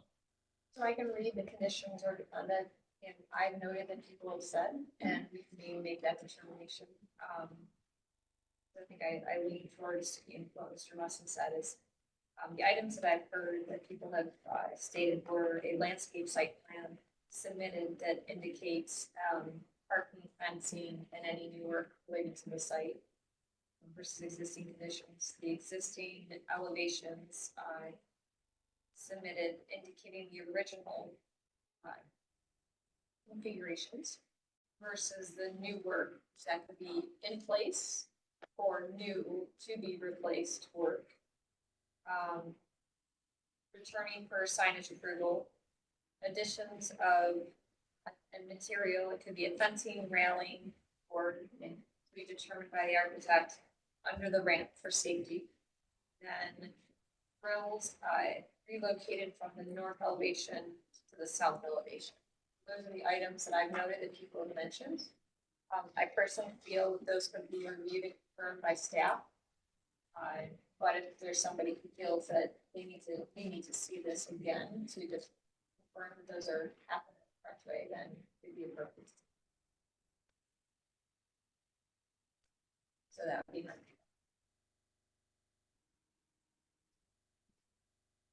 So I will ask if someone wants to put forward a motion. It could be any of the three options. Maybe before we, just noticing one more thing on the front elevation.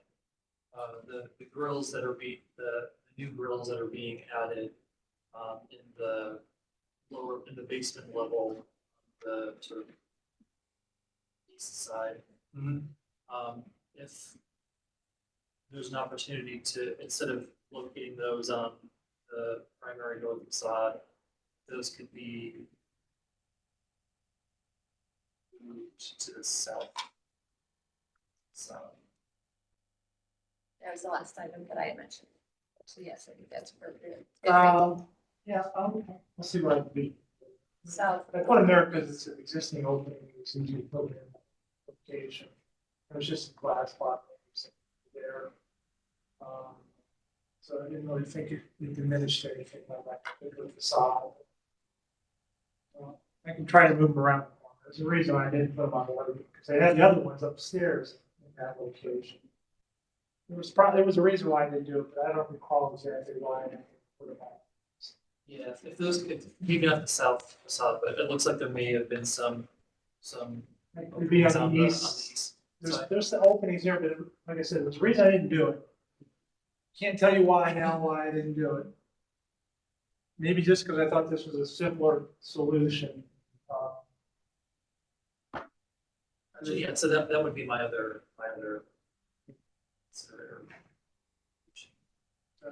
Condition. condition. I can do that. We'll make it happen, so. Right, so I think we're aligned with, if this would go for approval, additions, someone like to make a motion.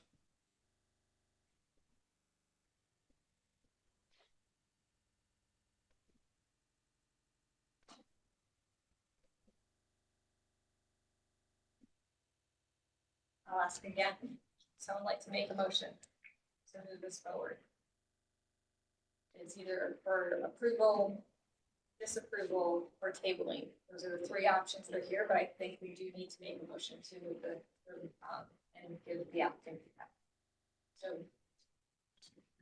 oh, Ms. Strickland, thank you. Oh, Ms. Strickland, you are muted.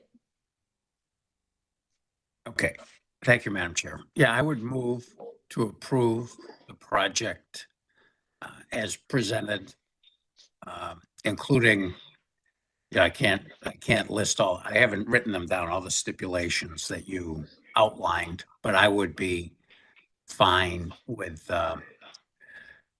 any modifications to the fence or the landscaping plan. Other items that have been mentioned to be reviewed by staff. and not having to come back to the commission. Would you like me to read the ones that I had noted, the conditions? Would that be helpful? Yeah, I would, yes, and then I would move to include those in the motion.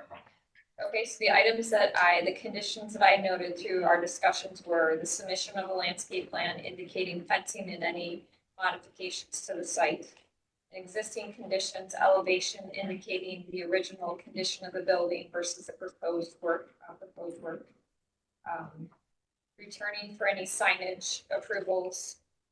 The addition of a fencing or railing or other material to stop anyone from going below the ramp. Mhm. And the grills relocated from the north elevation to either the south or east elevation. Did I Right. capture everyone's conditions? Yeah, include those in the motion then. All right, thank you. So we have a motion. Do we have a second? I will second. Okay, Mr. Julick got that one. So Mr. Julick, second. Any further discussion? First. All right, not seeing any further. Oh, Mr. Strickland, your hand is still up. Do you have any further items to add? No, Madam Chair, I'll take my hand down. Okay, thank you. So the motion is second, no further discussion. Mr. Musson, please call roll. Ms. Anderson? Yes. Mr. Doolittle? Yes. Mr. Loescher? Yes. Mr. Stanbury? Yes. Mr. Strickland? Yes, Mr. Trusty? Yes. Dr. Williams? Yes. And Ms. Stratton? Yes. Madam Chair, the motion passes unanimously. All right, so Thank you very thank you. much. Good luck to your project. All right, we will then move on to our next applicant located at 5419 Broadway Avenue demolition. Good morning. My name is Shneur Kushner. I'm the Business Development Director over here at Slavic Village Development. I'm coming before you today to discuss a potential demolition of 5416 Broadway Avenue. So just a little bit of table setting on this property. About 9 years ago, the building owner passed away, and in short order, the property went into a tax foreclosure process back in 2019. At the time, we were under the impression, and CCLRC was under the impression, that it would be a clean foreclosure, but we found that there was a discrepancy in family members being notified. So it went back into the foreclosure process, and then COVID happened, which also pushed it off a little bit. Fast forward 2 years, and by April 2021, it was back in the foreclosure market, but it had been sitting vacant for many years at that point and open to the elements, and there was some vandalism that occurred there. And by 2021, we were able to take on the property as part of a pass-through agreement with CCLRC, but the property was so far deteriorated by the time that SVD acquired it that the only viable path forward was demolition. We reached out to CCLRC, and they were interested in being a partner and helping us getting this demoed. They put the property on their demolition list for state funds back in October of 2023, and just recently received a notification that it would be possible to go forward, and that the funds have been approved. There has been some investment in this portion of Slavic Village.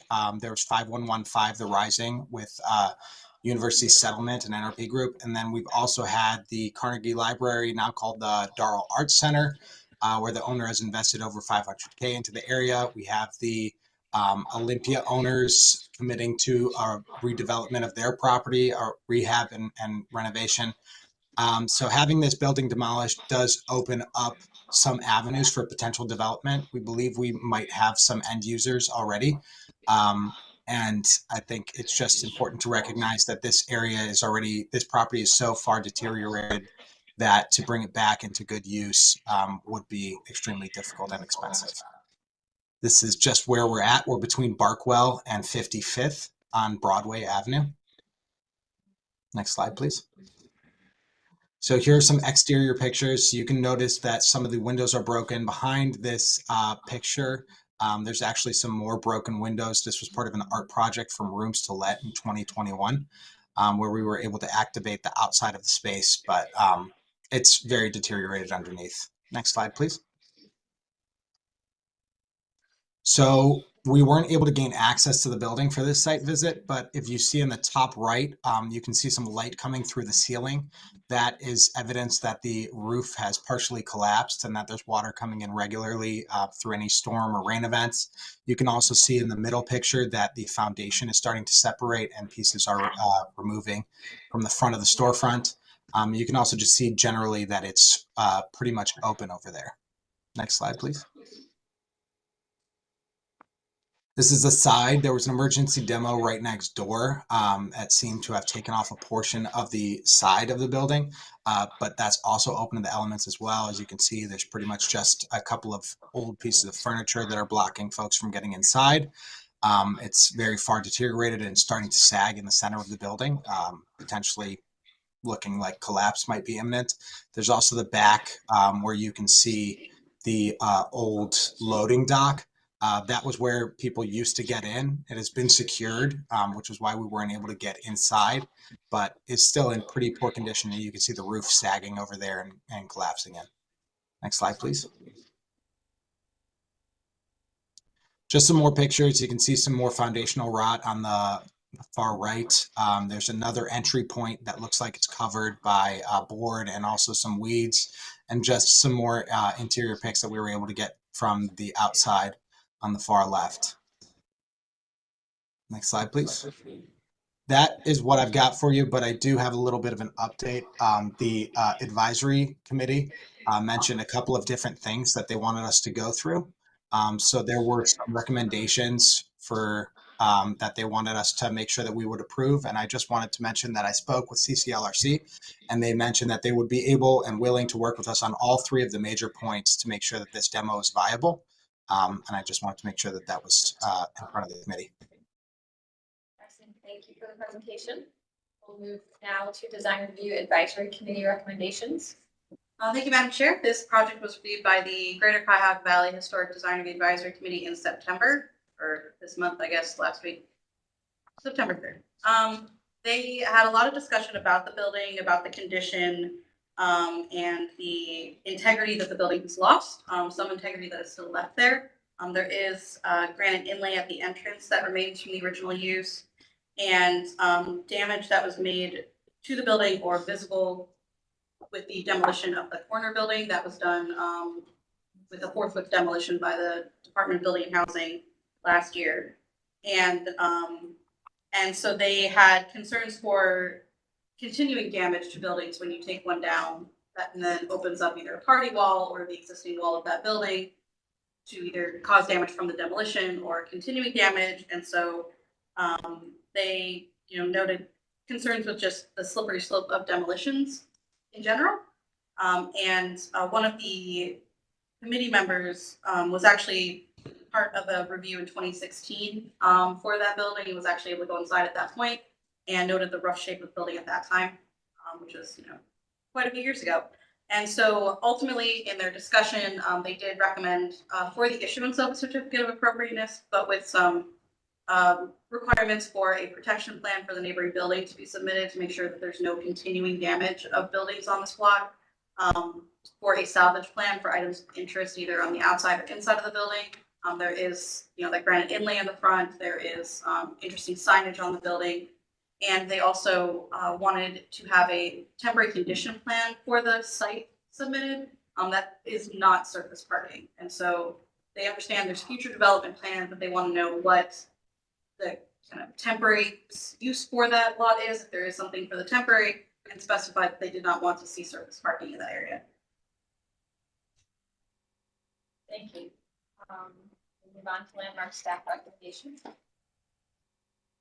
Thank you, Madam Chair. The property that we're looking at today is actually two separate properties. We have here the original and the modern street numbers. Buildings are located on sublots 2 and 3. 1600 was built originally in 1892 with an addition in 1912. In 1602, Broadway was built in 1894 as a blacksmith shop, and it was expanded in 1903 and 1921. This was a one-story building. 1600 would become 5410 through 5414 Broadway and house various businesses throughout the years, including a florist for 29 years, an office for the Page Motor Company, and various shoe stores. 1602 became 5416 and 5418 Broadway and housed Taylor's until 1914, when it became the Broadway department store, then the B department store in 1922, and quickly to the S&S department store the following year. 1935 was the beginning of a long-standing tenant. Bougainville Tack had opened Tack's Music House in 1919 at 4919 Broadway and expanded to East 131st Street in 1923. Eventually, they added appliances to their inventory and needed more space. They took over the storefronts in both buildings and were selling furniture now as well. For nearly 4 decades, Tack's Furniture, Appliance, Music Incorporated stayed in the building. In 1952, the current aluminum panels over existing frame structure and changing glass was installed, and a stockroom was added in 1953. The double-faced sign was added in 1966. Tax closed in 1972, and the inventory was purchased by the Raylon Furniture Company, and after that, it remained a furniture store for different companies, including Brown Brothers, which participated in the city's storefront renovation program about 1995. Although the first hints of going out of business were advertised in 2004, the final clearance sale and closure came in 2010. Google Street View shows a community furniture bank in 2011, but that was closed in 2012. The building has been vacant since then. Building next door was raised last year as a forthwith demolition, and as a result created more damage to the building. On our site visit, we were not able to access the interior, but we were able to reach cameras in to get some views. Photo from our site visit. Damage.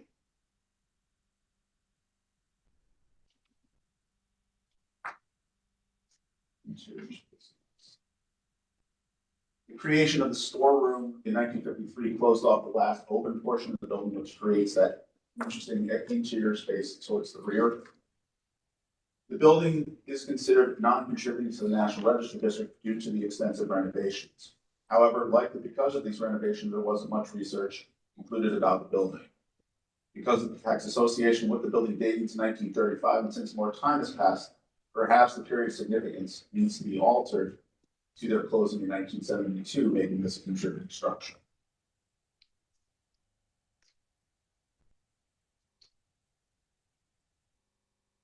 Staff has grave concerns for the future of the integrity of this district. These comments are addressing the commercial portion of the local historic district where it overlaps the National Register District, and not the residential portion on East 55th, which itself is endangered. We know there is new leadership in place at Slavic Village, and we hope that this will be the starting point of a better working relationship between us. We are willing partners in revitalizing this corridor.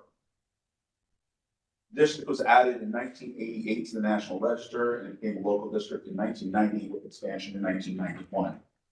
When it was added, there were 43 documented buildings with 38 considered contributing to the district. 4 structures have already been demolished.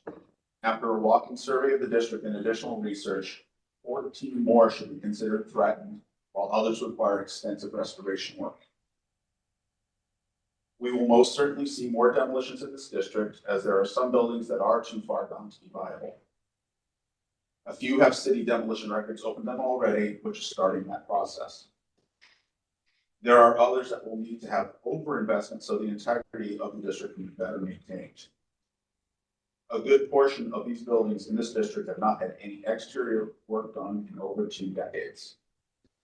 Staff knows that there's some possible future development, but there needs to be a long discussion on what needs to be saved and what is appropriate new construction. Staff maintains our opinion that unless the building is ordered down by the chief building official, demolition is not appropriate.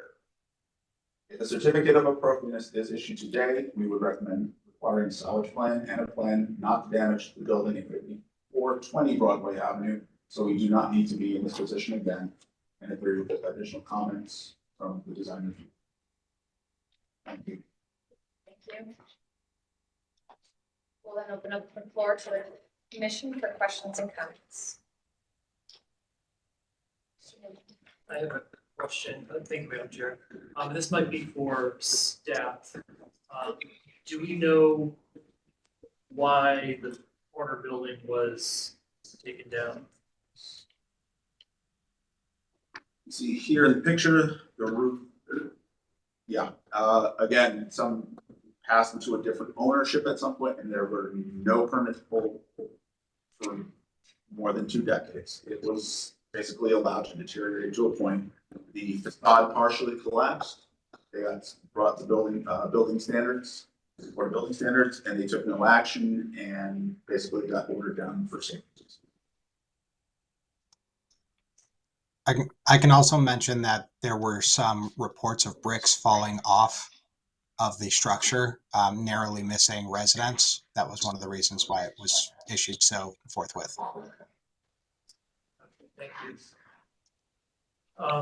I'm inclined to agree with staff's recommendations that this building should not come down until there's a concerted plan to either replace it or somehow have it and reuse it. You know, as Mr. Blunt just had mentioned, you know,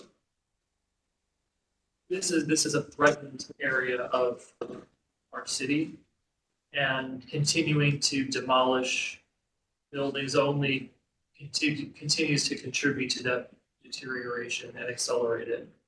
I don't know if there are any city grants or other grants to help secure this building in its current condition. You know, meaning, you know, if there's any funds to help, patch holes in the roof or replace the roof or provide some, right, basically to mothball it, so that it doesn't continue to deteriorate. But I have a hard time supporting demolition of this building today.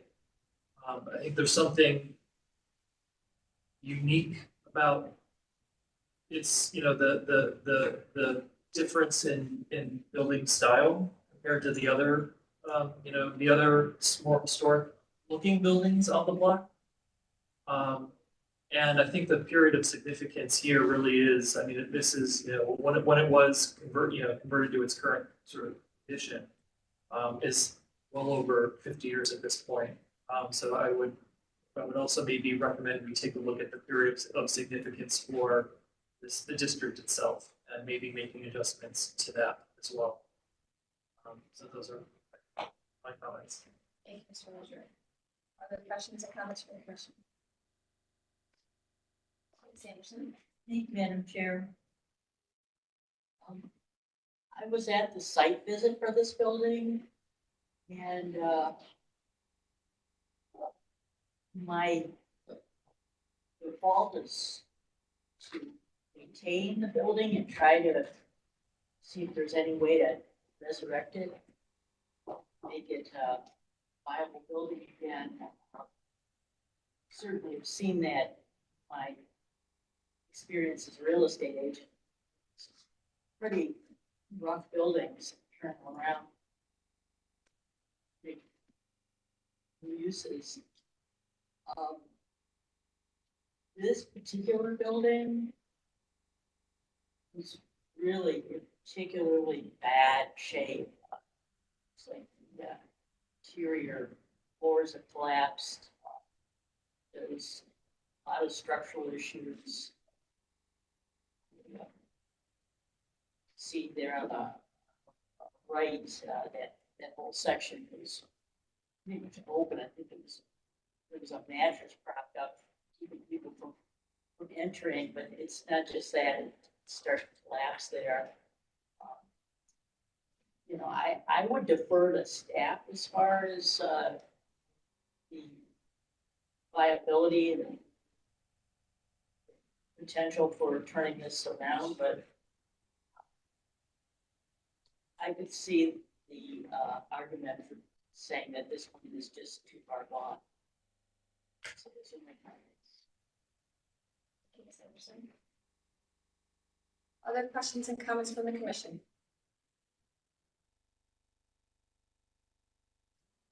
guess I'll go next. I align with Mr. Lozier, and staff, and right now, without a plan in place, I have a hard time approving the demolition. I'm not saying it's not required, but without documentation of, compromised structural integrity or any, plan in place to replace it with something, that is more, that requires this structure to be taken down, I have a difficult time supporting it, at this time. I think agree with Mr. Lozier, there's something very unique, about this structure. I am curious to know what is beyond or behind that, elevation.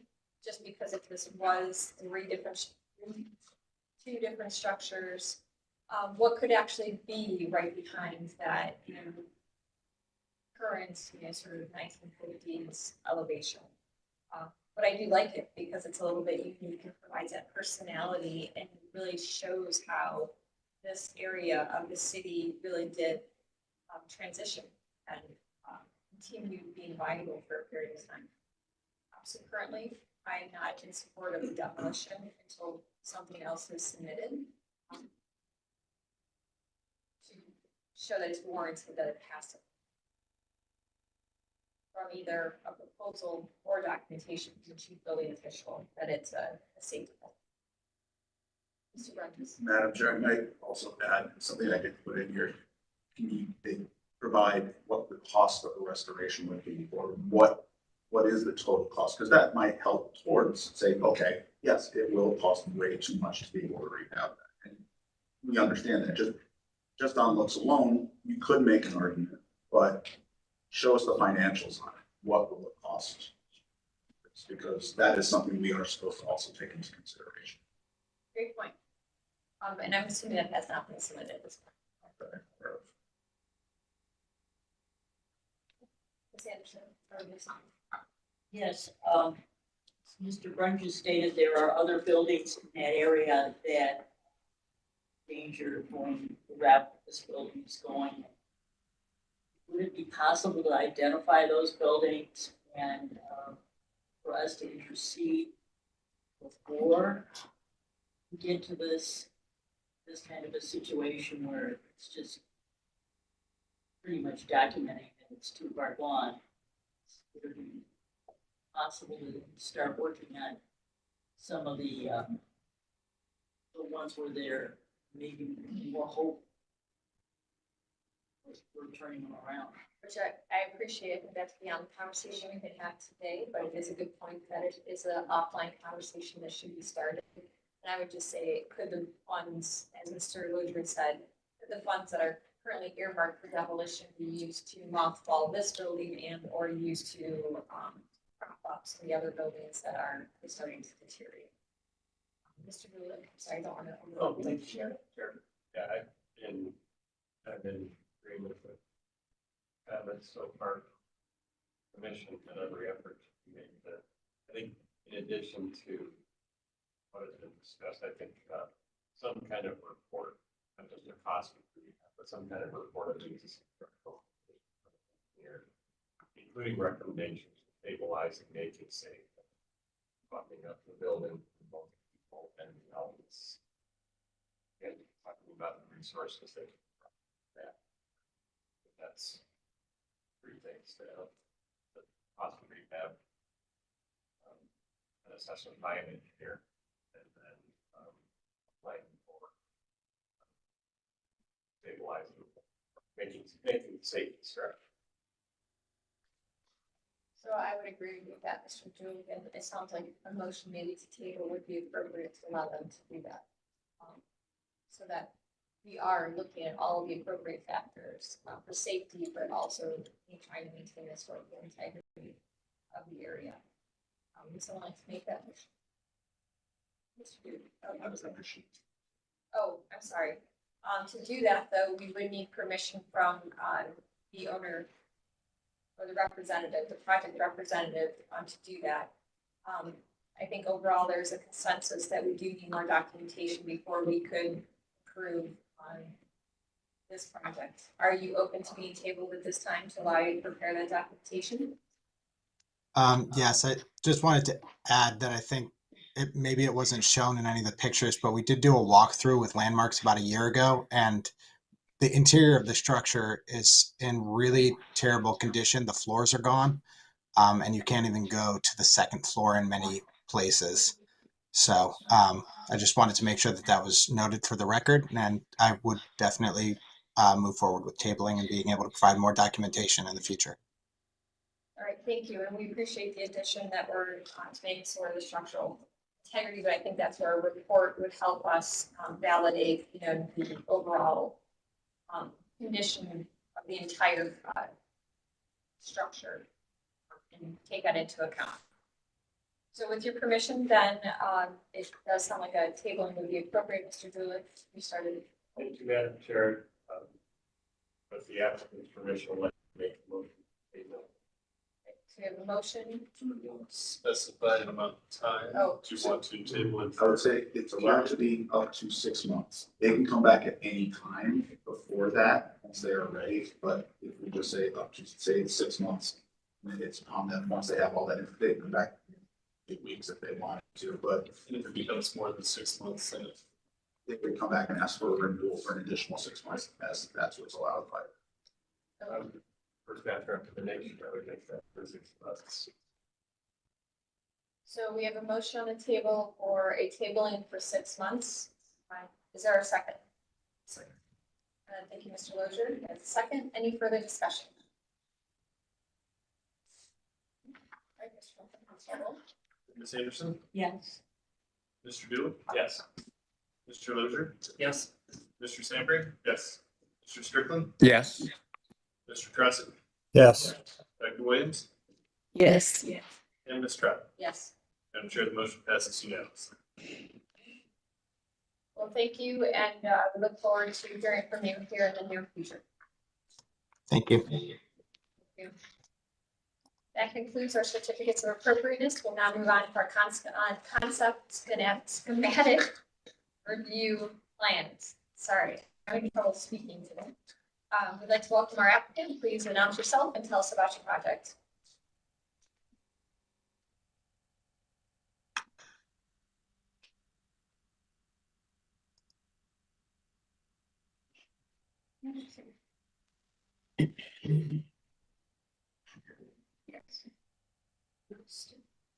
Yeah, I believe you're still muted. Oh, I apologize. There, we can hear you now. Thank you. Me now. Hi. Yes. Good morning. My name is Antony Amarnici. I am the architect on this project.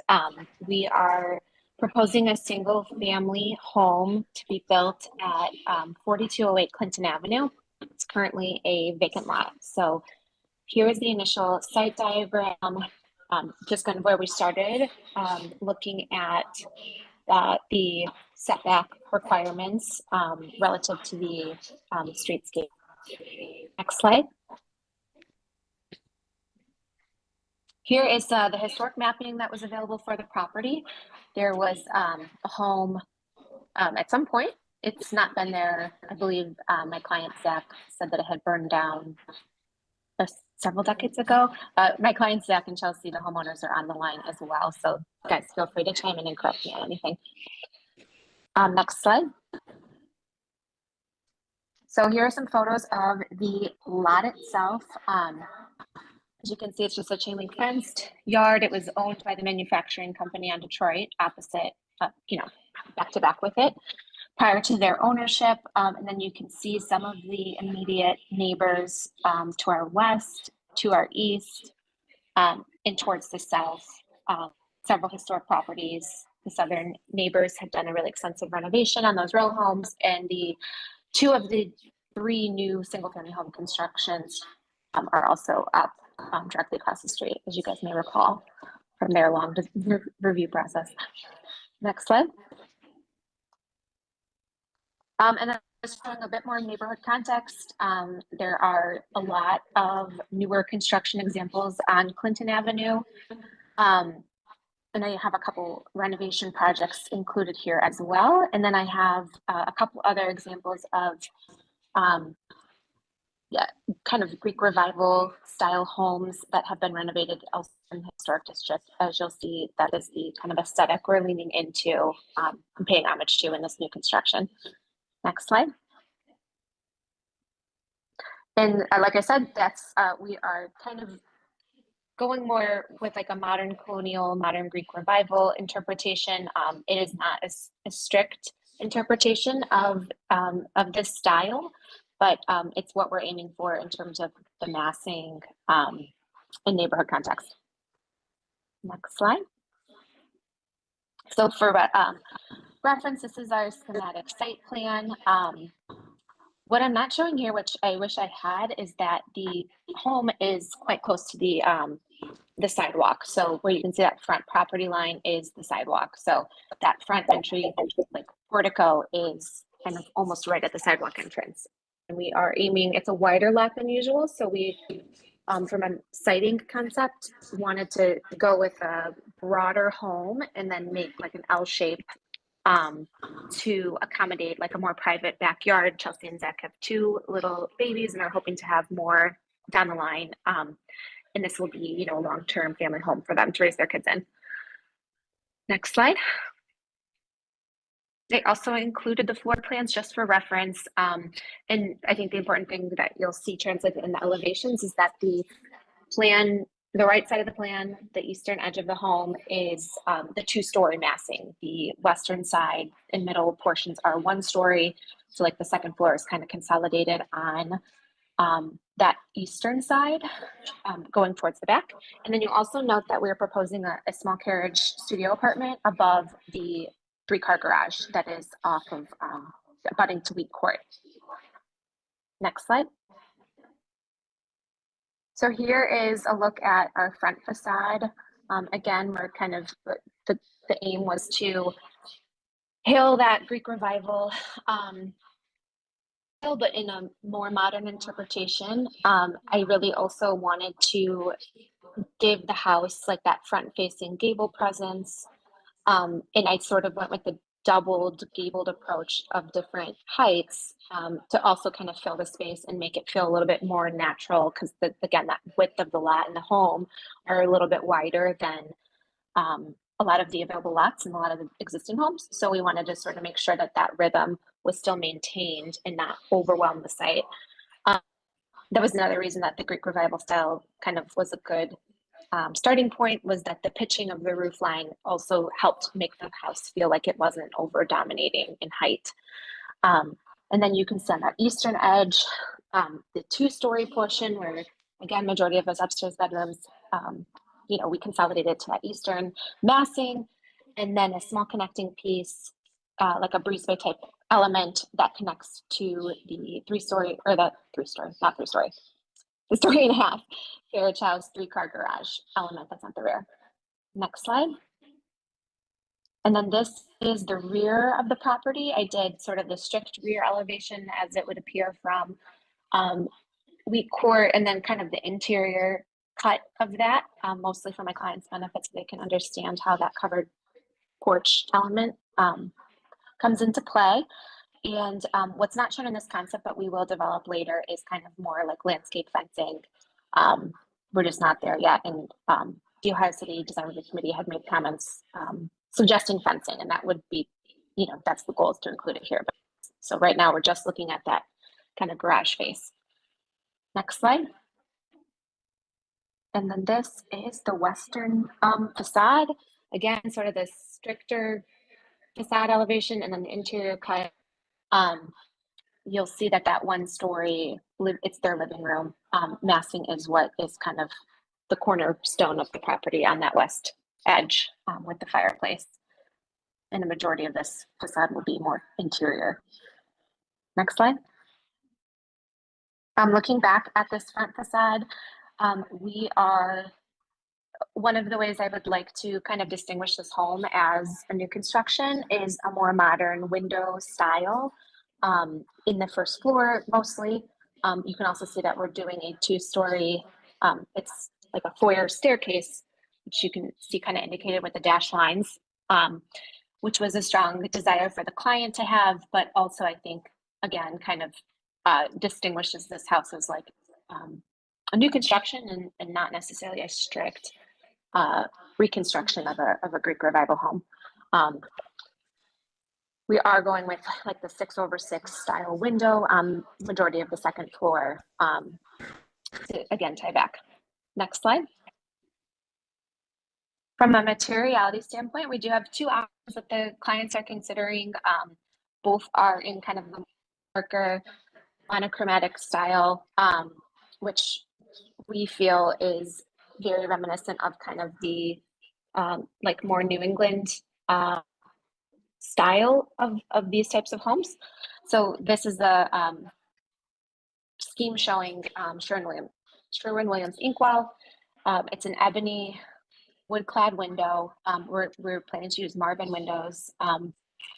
A dimensional asphalt shingle. This one is in shakewood. Chelsea and Zach would love gas lanterns on at least the front facade, if not elsewhere as well. And we are planning to use hardy smooth lap siding for the entire project. I also had shown in the elevations on the carriage house a shake option that was more for their reference in case we wanted to distinguish that carriage house, but we're not decided on that fact yet. Next slide. And another option that they really loved was Roth brown screen from the historic palette. Again, showing some historic representations of that sort of color and depth. And again, similar elements, just in a different color scheme. I think that's it. If you have comments, we'd love to hear them. All right, thank you for the presentation. We'll move to Design Review Advisory Committee recommendations. Thank you, Madam Chair. This project was reviewed by the Historic Ohio City Design Review Advisory Committee on September 5th. They reviewed it schematically, and so there was no action taken, although they did were generally supportive of new construction in that site. And they did have some recommendations for a porch or some kind of neighborhood engagement that's very prevalent in that neighborhood, is having porches or ways to kind of engage more with the neighborhood and feel more incorporated into the neighborhood.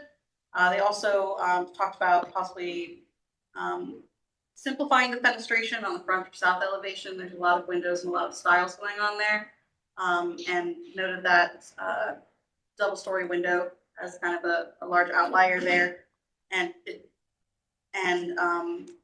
just a general discussion on the size and scale of the home, because it is on a larger lot and it is a larger home. And so with that large of a home, it would be important to make sure that it is not out of touch or unwelcoming to the neighborhood, which is why that porch was discussed quite a bit. Thank you. And Landmark staff recommendation. Thank you, Madam Chair. I think staff largely agrees with the local committee's comments. Some sort of porch or entrance element that's more welcoming to the neighborhood would be helpful, especially given the scale of the home. I think simplifying the fenestration is important. There's some of those windows look to be like 8 feet tall, and they'll sit once they're on the foundation about 10 feet above the person standing on the sidewalk. That just feels a bit large, particularly the 2-story window element and having the staircase right behind it feels more appropriate for the side of the house or back as opposed to the very front of the house.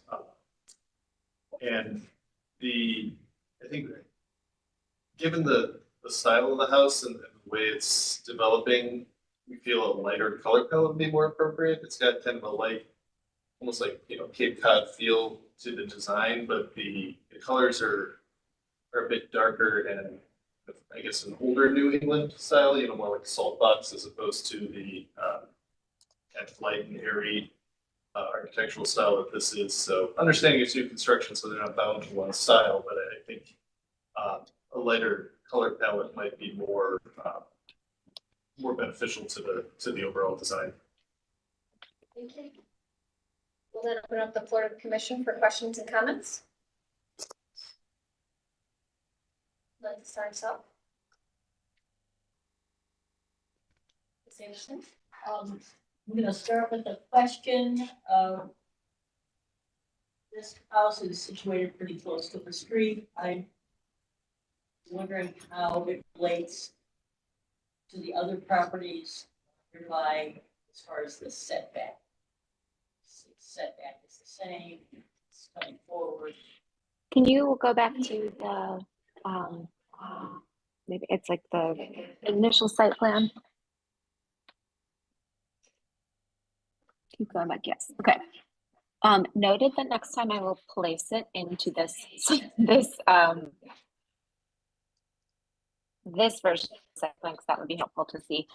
It is, if you go back again to the one that has the house set in it, the setback range is about 7.3 to 9.11 based on the 100-foot kind of rule.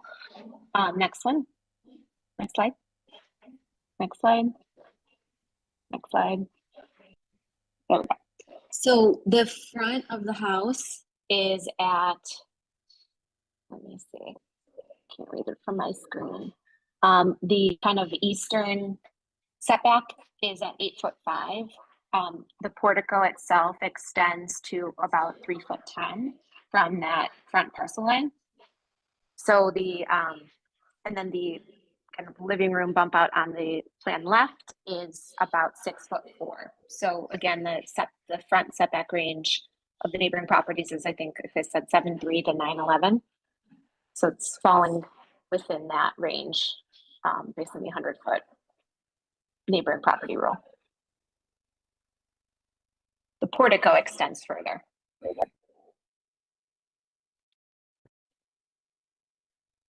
you, Ms. Anderson. Other questions and comments from the commission?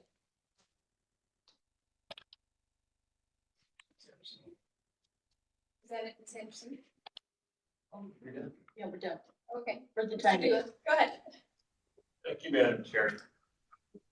I think this is a really, really fascinating opportunity about when you articulate a facade that generally is longer than the kind of houses we see in this context.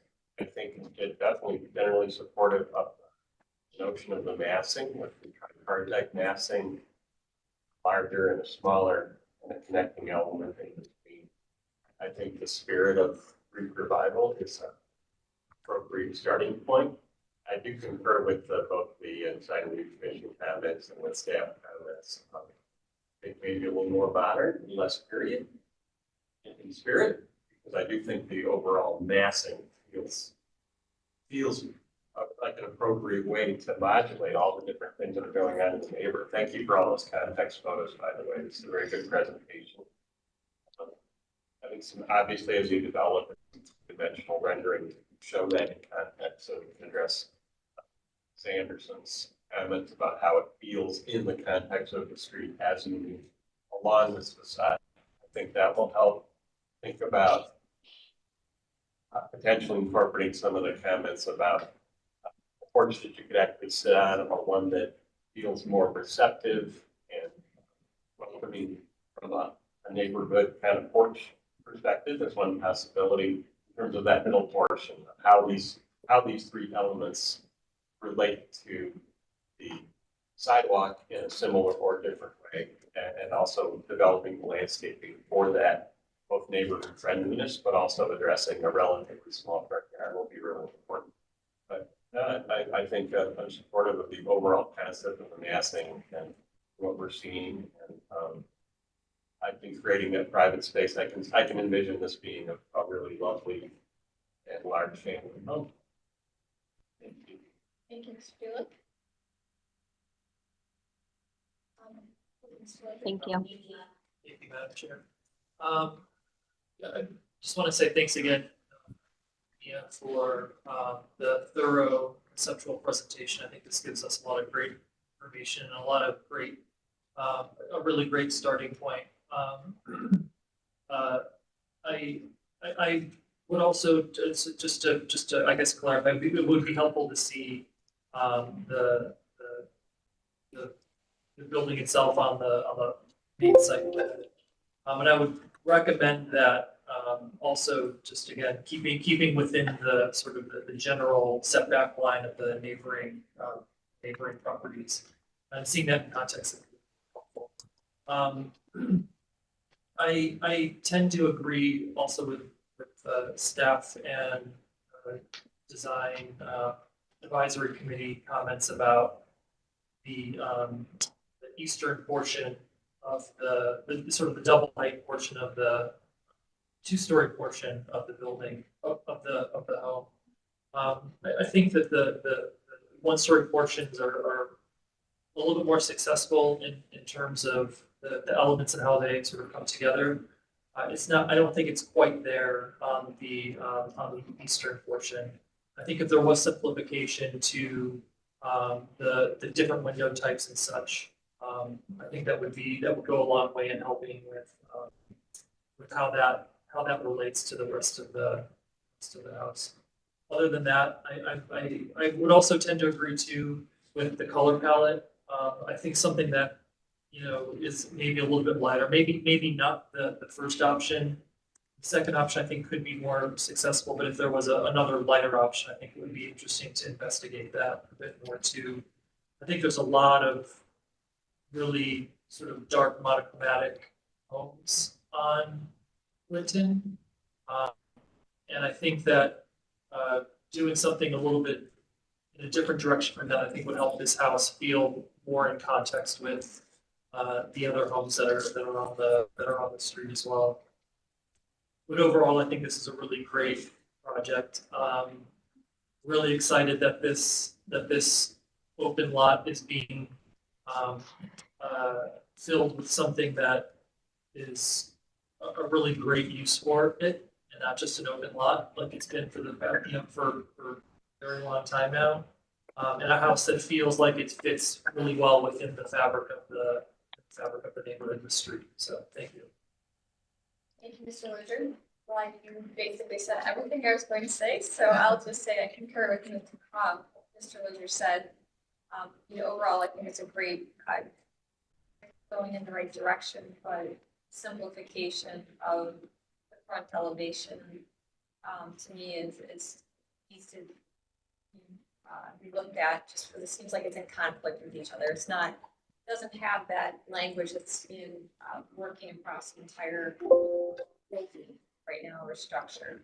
And the color palette, I would lean towards the second if we have to pick between those two, but I do think, as staff mentioned, also a lighter color could really highlight this building more than darker colors.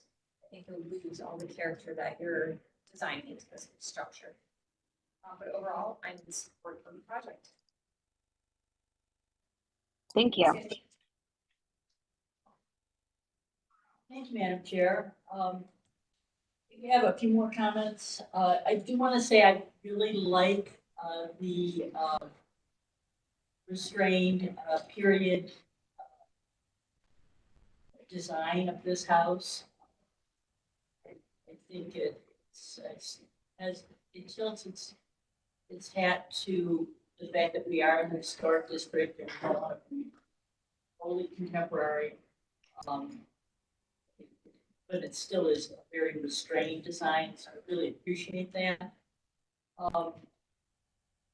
My feeling is that it's overall too horizontal for this parcel and for this area. The existing houses have more verticality to them, and this has a more more like large lot suburban feel to it. I would probably like to see a little more verticality and maybe more space between the neighboring structures. I think one of the things that is so refreshing about Cleveland is we do have a lot of freestanding structures, whether they're multifamily or single family, and there's a little bit of breathing room between them. I think you have the ability here, since I think it's 77-foot lot, to create that space and set it off from the structures around it by maintaining some of that side yard. And I don't mean a huge one, but just that breathing space. The colors, I am in agreement with staff. work nearby, so I go down that street and I think a lot of these colors are very brooding and, they're just not consistent with the historical color palette. So I agreed that some light colors would be in order and colors that are I don't know how else to say this, less muddy, something a little brighter color. You know, I think going to a historic color palette, like Century of Color, and getting some ideas from that. So those are my comments, but overall, I think, you know, it's going to be a very fun project for the neighborhood. Can I just respond and give, if you could go back to the site context photos slide towards the beginning?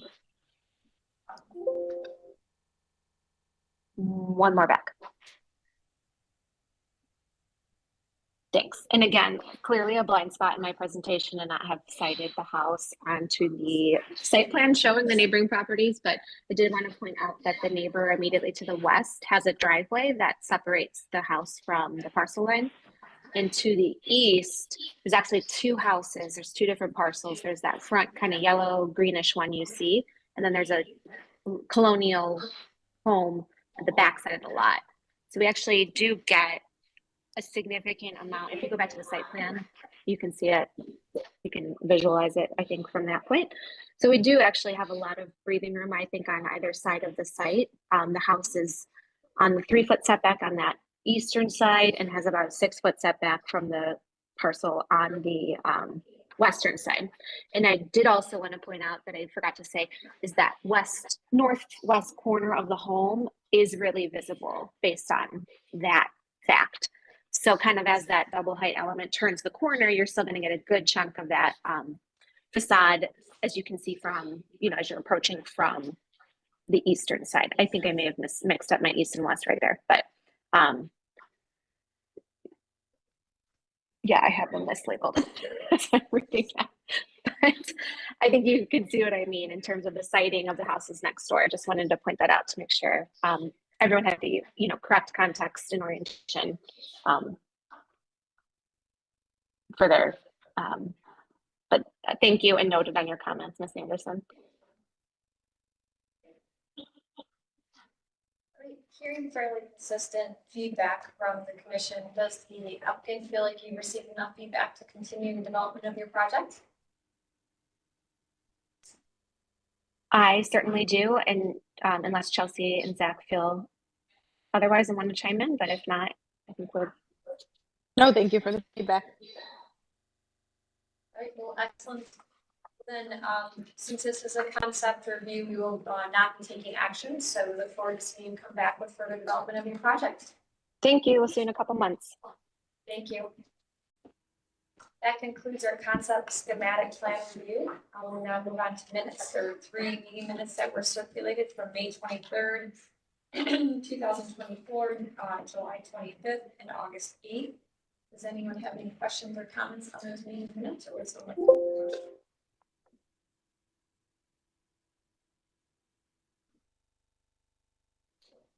I'll make a motion to approve the meeting minutes from May 23rd, 2024, July 25th, 2024, and August 8th, 2024.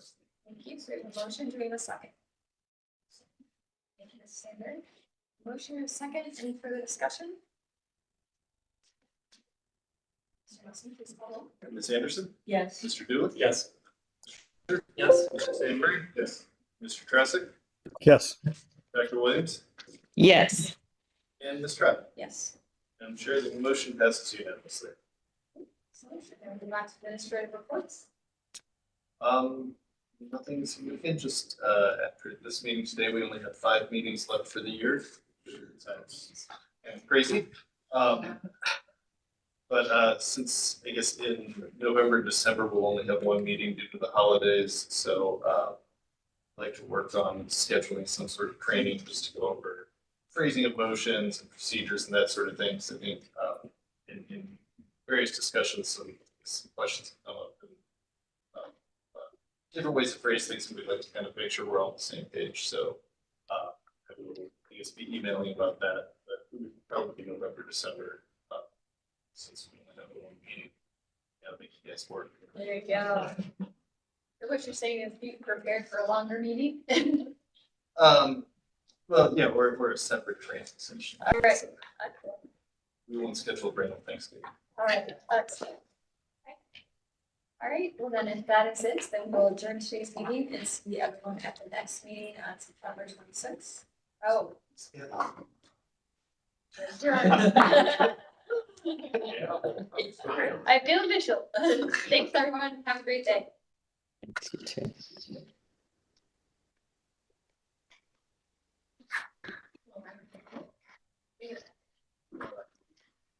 City is having some issues together.